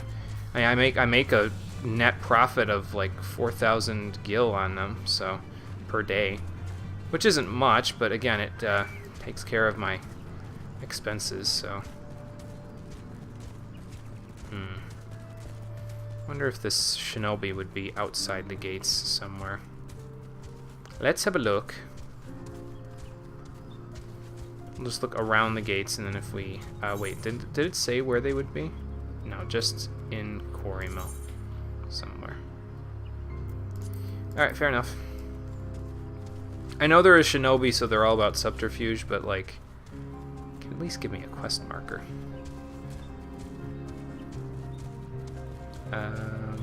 Maybe down here. Oops. Okay. Just double checking on something. And actually, while I'm double checking on something, I can check the auto hosts that we had. Shadow Snake, Pam, and Kira, thank you for the auto hosts. Appreciate those. How do I get across this river without falling in? Oh, okay, here we go. Maybe? Yes. Oh, they're on the upper level? Okay. Then yeah, let's go back in. Yeah, the upper level confuses me because it's just like, I never even think about it. The ramp, I think, is over here, though. Yeah, it's behind the ether right there, I think. There's always a lot of people in Quarry Mill, I find. I think I know why, though. I'm pretty sure Quarry Mill is the site of the Palace of the Dead quest, or at least where you can start an adventure in the Palace of the Dead, so there's usually a bunch of people here because of that. And that's if I remember right. I'm not 100% sure about that. But, oh, okay. I thought Confucius was running on the outside of the railing there for a second. I was be like, what are you doing, you crazy chocobo? I mean, after that one time where he was emulating those people watching in Revenant's Toll, it was like, welp. Playing the game makes me want to make custom emotes and images for Twitch for cash, or bit donations with the money or other things from the game. Yeah, that would be pretty cool, Conker. I don't know if I have custom ones, but... we know we have ideas for custom ones. Yeah, we have ideas for custom. But if you ever made some with the Conker stuff, I would totally throw them in our custom emotes. That would be awesome. So, I'd give you a commission for them, of course, so... In all honesty, I would probably be doing them as well for him, but unfortunately for my dumbass, I don't have access to a way to draw digitally. Yet. Yeah. He's working on that part. You also have to be here in person. You also have to be here in person to queue in for it? Oh, okay. Gotcha. No tonic to offer, huh? Well, I don't need it. I'm still young. Right. So what do we need to do to keep them from destroying the jamming array? Yes, they're going to cut off their escape routes, yes. Okay. They're near Amdapor Keep. Alright. We haven't been directly to Amdapor Keep, but we went close to there when we did the etheric readings for that. What monk quest was that? Oh, I forget. Can I jump on this roof? I can. Ha! Look at me now. I'm even I'm even higher up than the Dragoons get. Hacks. Well, actually, I'm pretty sure most of the Dragoons can get up here, but whatever. I was just taking a shortcut. Useful tip. Here's something you notice. Whenever there's a red ring for a quest, you can almost always find the thing or some of the things you're looking for along the outermost section of the rim. Oh yeah, that's a good observation. I'll make sure I keep that in mind while we're looking around. Yeah, we haven't been to Amdapor Keep yet, but this is the area that we were in for that one monk quest where we had to get readings near here. Amdapor Keep, incidentally, that's what I meant, is a dungeon that we have not gotten yet. Oh, they stunned me. Luckily for me, stun I'll slowly build up resistance to it, so I should probably bloodbath.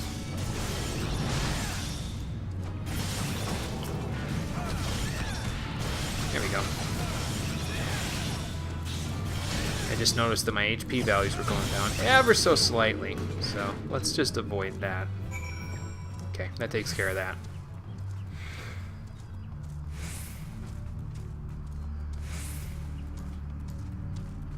Yeah, I'm not exactly a fan of the, find the item inside of this area thing. But I think, honestly, in the Final Fantasy series, the only place that they've really done that to the point where I would be unhappy with... Oh, okay. Wow.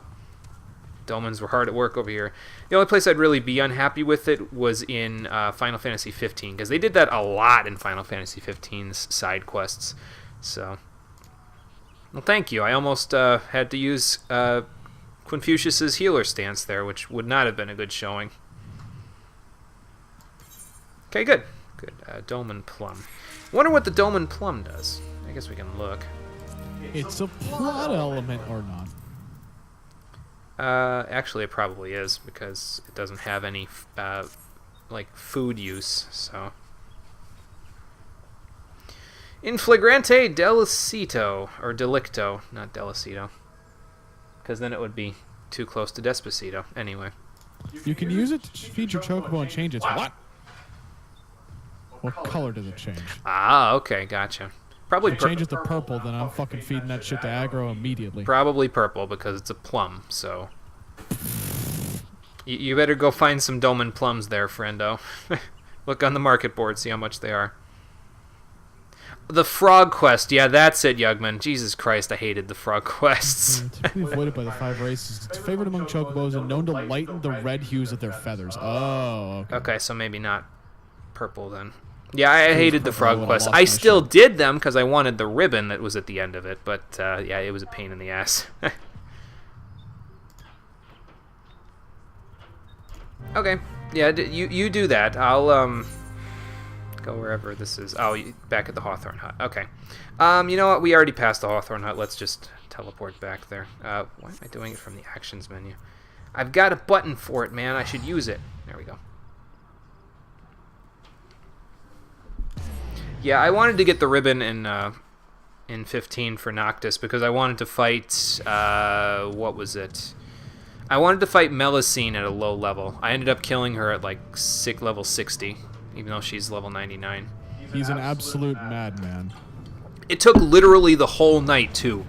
I kept having to use enhancement with Ignis to make sure I had Fire Elemental because every single bit of damage that I cranked out during that fight was important in order to make sure she died before sunrise. Because what happens with Melusine, in case you haven't fought her, is she comes out as soon as night falls in 15. If you can't kill her by the time the sun comes up, she disappears and gets her HP back all the way by the next time. That's bullshit. So you have like, I think it was like, well, no, you know what it was? I think I did the quest when there was, because as you move forward in the story in 15, the nighttime grows longer and longer. For story reasons. I'll explain those when we get to 15. But yeah, I think at the time I had like 12 in-game hours to kill her. And when I'm telling you it took every single in-game minute to kill her, I mean it took every single in-game minute. We just barely beat her and had like 5 in-game minutes left before the sun came up. It was nuts. Remember that time you fought that one motherfucker at like level 10 or 6? The one T-Rex in the ditch that looked like it got mauled? Bandersnatch? Yeah, Bandersnatch. That was the name. Yeah, I fought him at like level 15 and killed him in 15.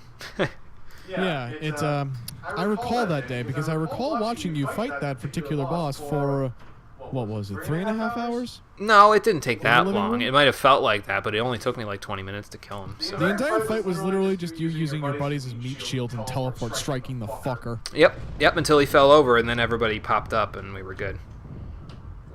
Excuse me. For some colors, it can take like 60 or more fruits in a certain order to get their color. Wow, that's gross. Are the fruits expensive on the market board, or do I have to unmake myself? I don't know. You're going to have to go check. And you should probably research which ones make the chocobo purple before you go and buy anything, I would say. Give me all that good shit. Yeah, anything on... I'm not even going to try to pronounce her name. Anything on our wayward Garlean spy? The Bramble Patch, huh? Okay. Thanks, Yugiri. You be careful, too.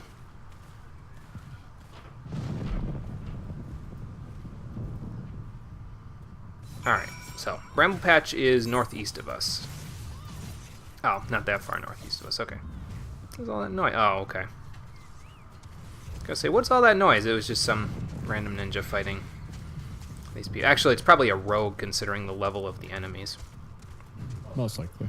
Do rogues get a hunting log? Because I know that rogue was added like after the main game. Like it wasn't added. It wasn't in the game originally, and they added it in at some point between A Realm Reborn and Heaven's Ward. I mean, I guess I can look. You probably should. Yep, it's right there.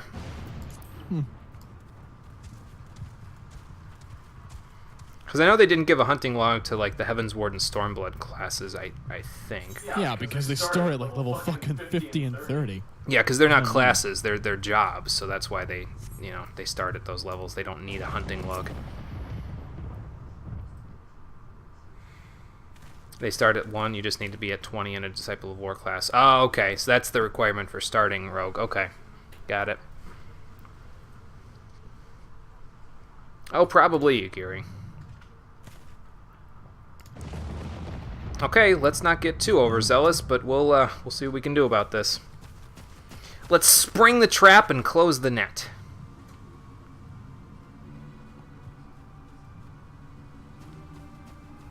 Fancy meeting you here.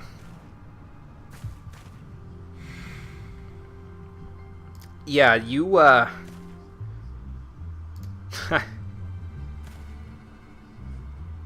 You need to slow down on this espionage stuff. I don't think so. Don't mess with Yugiri, man. She'll slit your throat. Yugiri don't give a fuck. And where do you think you're going?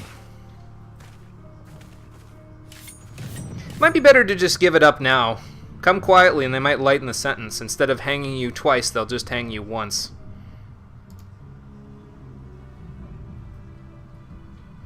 I don't know, man. She could manipulate the ether. You never. I mean, she doesn't have a catalyst for it, but you never know. Or she could do that Dravanian thing where she just drinks dragon blood and turns into a fucking Avis.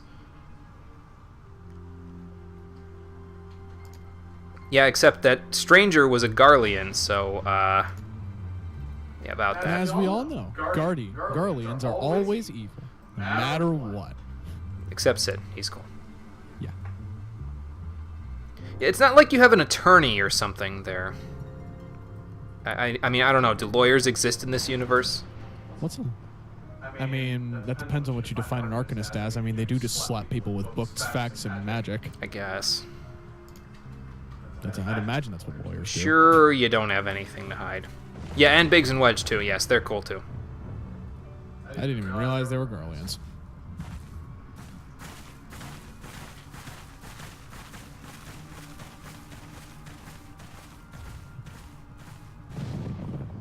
Something about this feels too easy. I don't know where I'm getting that feeling from, but something definitely does feel too easy about this. Well, I guess we're done with our work there, Yugiri.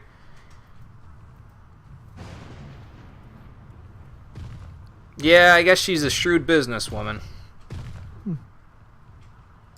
A little more than shrewd. I don't know about that, Yugiri. They've got a lot of work to do if they want to be working on this stuff. Well, I mean, yeah, you track her through the woods for half an hour, but there was no instance, you know what I mean? Okay, dude, stop eating yourself. What? The fucking tree ants around here, when they idle, sometimes they pick a fruit from their tree and they eat it. It's like you're cannibalizing yourself. Stop it. You sound so angry when you do that, when you're telling them. Because I'm sick of them they're eating themselves. And I see it like every time I'm in the shroud, there's just a random tree ant that's just like, you know what, let me just... I mean, the fruit's delicious, I imagine. They grow it themselves. It's hard work. You know how hard it is to be a plant? Ask me. Ask my fucking cousin. Yeah, well... Be your waifu. Yeah. That's disgusting, but okay. It's also disgusting in this case because the tree ant is diseased. Like, yikes. Maybe that's why it's eating its own fruit. Okay. Do you guys want us to leave out the chicken or ribs, or no, you're going to eat the pork ribs? You can leave the stuff out. I'll put it away. Okay, it's got to go in the fridge. It's in the bag. Okay. Okay? Cole, where's your water bottle? Down. Okay. I'll leave your computer out then. Why? Because Dad and I are going. Yeah, go pick up your stuff, Cole. Are you guys done? Not yet. No, almost. Okay. I'm gonna go eat the pork roast. Oh, okay, so we gotta go Yeah, back to the wait Rising a couple Stones minutes. then. Okay. It's not cut. You don't think I'm going to... Oh, it's not done yet? What, you think I could be a ninja there, Yugiri? Okay. I don't know about that. And then somebody's gotta Maybe cut- in the future, we'll I'm see. not going to cut your food. Alright. Alright, then back to the Rising Stones we go. Because Minfilia would have a word, and I'm about ready to quit this forest anyway. We've seen a lot of action here today, so...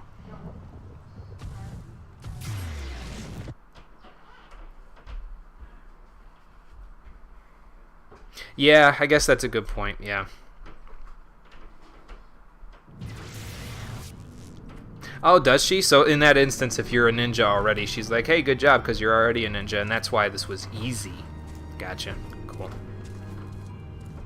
It's nice when they do that, though, where they sort of acknowledge whatever class you've decided to pick.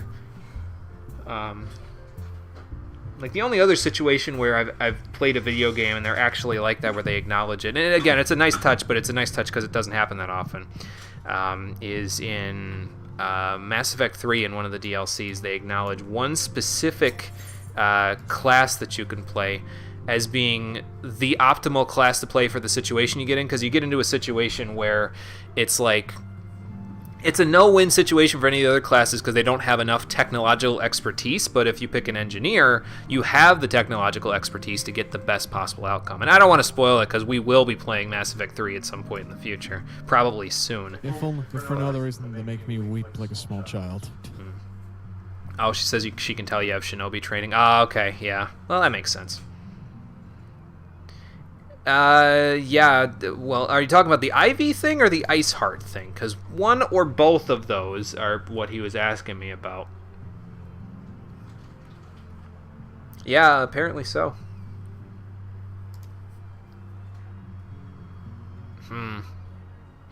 See, again, when she says, oh, could there have been some manner of misunderstanding? I'm like, huh. I don't know. Maybe this will come back later.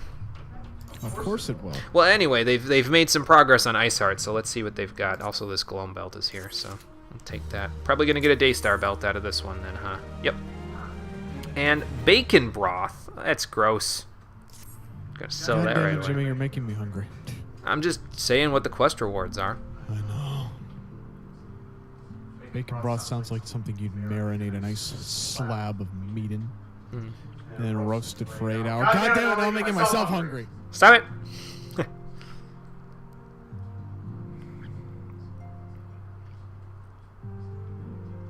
Yeah, she'll probably just enthrall all of them, which is probably what they want, but not the way that it's going to happen. Yeah, we got to get to that sanctuary that she went to somehow. Quest after the next is a trial. It's also an Ixal food. Oh, okay. Gotcha. Maybe I give it to the Ixal then. Slurp. Slurp. Huh. I wonder why. Oh, yeah, that's right. They did mention that she destroyed it. Or they thought that she destroyed it.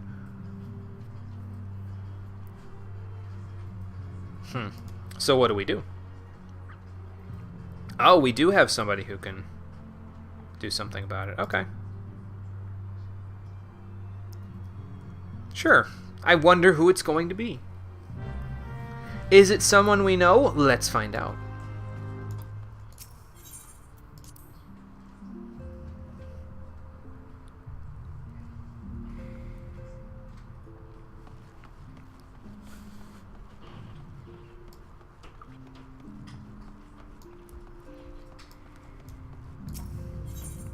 Alright, to the northern gates, and then we'll be able to see who this person is. I wonder if it's just gonna be like Cryle or something, and they've managed to locate her. Perhaps, perhaps not. There's only one way to find out, and we're heading that way, so...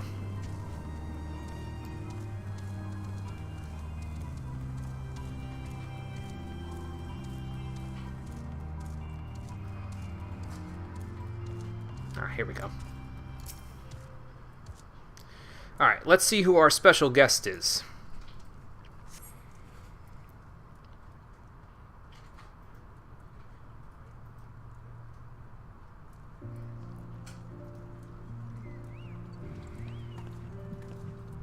I was wondering why I was hearing chocobos in the background. Well, it's because somebody's coming in by chocobo cart.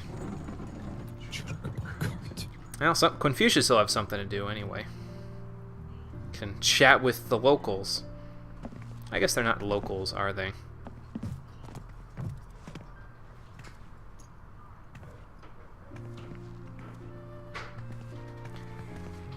Wait a minute. Is that who I think that is? Maybe not. None other. I bid you welcome to Revenant's Toll, and thank you for traveling so far on such short notice. I don't think that's who I think it is. As if I could ever say no to Urianger. No, she just looks similar. Never mind. Accomplished Charlian scholar and an authority on etherite technologies. Oh, so her name's Mumbrita. Okay. She has played an invaluable role in our search for a means to capture Ascian souls. Oh, have you? Well, nice to meet you. Charmed, I'm sure. Yeah, thumbs up from me too.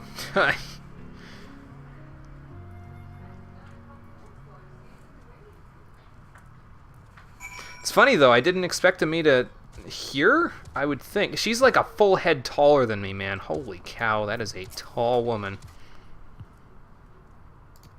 Okay, I'll meet you guys over there then. I mean, admittedly, I'm not the full height that I am in real life on this class because Highlanders.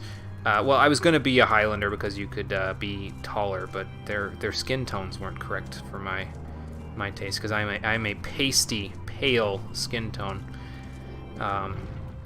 So I ended up playing as a Midlander, and you can only go up to 6 foot as a Midlander, so it was unfortunate, but it was either that or have Sicilian skin, which I'm pretty sure my family hasn't had since great-grandma moved here from Sicily, so... Matter of fact, great-grandma didn't even have Sicilian skin. Maybe her family before that did. I forget. Anyway, we didn't talk to Mumbrita while she was outside. Gesundheit? Oh, the staff. I was like, what is she talking about? But yeah, it's the staff. I would assume that that's the staff that Louis Soi used, considering how important it is to all the Scions. It's a wonder that Alfie Node lets Minfilia keep it, you know? All things considered. It's probably one of those mutually assured if you touch the staff you die kind of scenarios. Or rather, if you screw with the staff you're dead kind of thing. Right. I mean, why the hell else would you put a magical staff on a wall plaque? Joyous reunion indeed. Right. Well, of course it is. Moon and I are like twin sisters. It would have to be fraternal twins then, wouldn't it, Ida? Oh, it is Louis Suave's staff. Okay, got it. Save in appearance Also doing and nothing, not saying nothing. Damn, Papa Limo's saying it like it is. What call? It's 7:35. Yeah, I know. So we probably won't be doing Shiva tonight. It will end up being exactly as Cole said, where it's a first thing next stream thing. Mm-hmm. Probably after this We cutscene, have we'll with call us it. an esteemed guest who has come from Jalian to assist us. I bid Moonbreeder join us here that she might share with us her extensive knowledge of Aetherites. Actually, I don't think she's a here. She's a Rogadin, right? With a name like that, I can only imagine she's a Rogadin. But She's a Rogadin. Oh, okay. Also, as many of you are already Her skin aware, tones are she very has been human-like, overseeing our though. research into white auracite, a sample of which she has been good enough to bring with her. What is white auracite? It sounds angry. Well, I had to come, didn't I?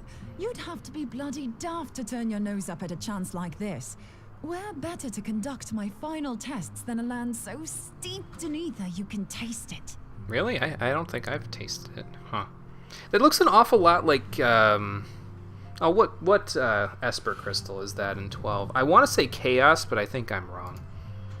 Why the hell would Chaos be in a white crystal?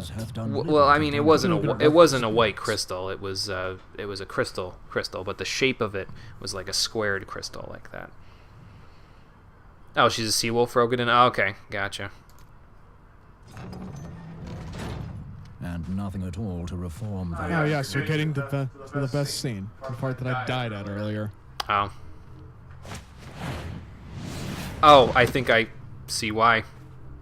Oriange, where in the hells have you been hiding? He's always hiding. Unhand me. Yeah, about that. Where have you been? What have you been doing? Unhand me. I much preferred when you were pleading with me to drop everything and hurry to your side. What was it you said? None save thee can satisfy this need. You're gonna eat those words there, Oriange. Go on. Oh boy. Thancred's like, come on, keep going. Usually I'm the one on the receiving end. Just like, misrepresent mine own innocent motives, do thee little credit. Mine intent, as well thou knowest, was but to impress upon thee the gravity of the circumstance. Sure, Oriange. Sure. A deiform entity shall shortly be summoned. And that part save if thou and no other grantest my compeers thy... Let me rephrase that. The unhand me killed me. See, now here's the thing. So Urianger is voiced by Gideon Emery, right? Now I can't get the image out of my head of Fran just picking up Balthier the same way that Moonbreeder just picked up Urianger. You still haven't found it, then? You're missing Aetherite? No. We have not. We have not. No. We know that Iceheart teleported to an Aetherite not far from the first. Yet even after careful analysis, we could not locate the second beacon. We now suspect that the heretics destroyed the second Aetherite to impede our pursuit. That is what they all say, isn't it? Our allies continue to scour Snowcloak for Iceheart's sanctuary, but we have no guarantee that they will find it. Yet it must be found, for even now Iceheart prepares to call upon Saint Shiva. And we don't want that. I'm sorry, but if the Aetherite's been destroyed, then that's that. Although, you're absolutely sure she used the first Aetherite, are you? She didn't just use teleportation magics? I mean, she could have just used return or something. One of our own bore witness to her escape. I can say with absolute certainty that Iceheart used the Aetherite. Okay, I guess, sure she did. In that case, there might be a way, so long as the ethereal current is still flowing. Well, I mean, it has been days, so... Truly? How? We use the current to recreate the beacon. Oh. As you know, okay. Aetherites are a bit like lighthouses. We use them to reconstitute our physical forms when crossing the ethereal sea. Without them, we'd lose all sense of direction and our essence would dissipate. Yeah, that wouldn't be good. Oh, she did touch the aetherite, so she used teleport rather than return us. Okay, got it. I just didn't remember her using the aetherite. We don't rely solely on these beacons. There are currents of ether which flow between them. Currents which help guide us to our destination. So she used one of them to get away. These currents will gradually dwindle away to nothing if an aetherite is destroyed. But if even a sluggish flow remains, we could theoretically use it to direct a surge of concentrated ether towards the void left by the beacon, and thereby fill it up again. Sounds like a job for Y'shtola after her little stint with the aetherites and the Titan questline. Like opening the floodgates to fill a dry riverbed. Though, correct me if I'm wrong, but would we not need a veritable reservoir of ether? I mean, I have all those summons lying around that I'm not using if you need ether. In concert, we might manage to channel a sufficient volume, yet that is not my chief concern. To direct the flow of so great a volume of ether with the requisite precision would be a nigh impossible task in itself. Are you sure? I'm pretty sure Y'shtola's done it before. I barely succeeded in facilitating travel to an unattuned beacon. That which you describe sounds considerably more difficult. Okay, maybe it wasn't in as high of a degree as I was giving her credit for.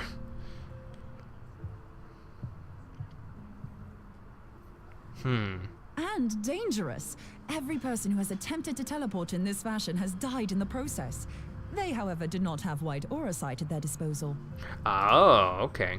I can use it to channel all the ether you can give me into the aetherite. However, white aura sight cannot retain ether for an extended period of time, so we would need to infuse it immediately beforehand. So take it to Snowcloak, infuse it, and then teleport with it. Oh, she happened to start. Okay, got it. Just so you know, I'd confidently give this plan better than even odds of success. And if the worst comes to worst, your people won't suffer. Yeah, because that's gonna happen. Though it risked the lives of our best and brightest, we have not the time to seek other options. If the ethereal current still flows, we shall carry out Moonbreeder's plan. Okay, fair enough. I'm down for some teleportation that might kill me. Let's roll the dice. That's because you're insane. I mean, every time we teleport with the aetherite crystals, we're practically reanimating ourselves. If this was Kraken, we'd all be different people every time we teleported, so... But that's talking about a story that I've read that I don't think I've extrapolated on too much during the streams. Let's take this Daystar Belt, and then we'll see where this next quest leads us. So what do you think of this plan, Minfilia? Because I'm okay with it. I mean, what else is going to happen? We're going to get a game over and get the bad ending? Fair enough, I guess. Okay. Okay, so Alfie Node's waiting for us at Snowcloak. You say that like this is goodbye, Minfilia. I'll be back. Let's not even worry about it.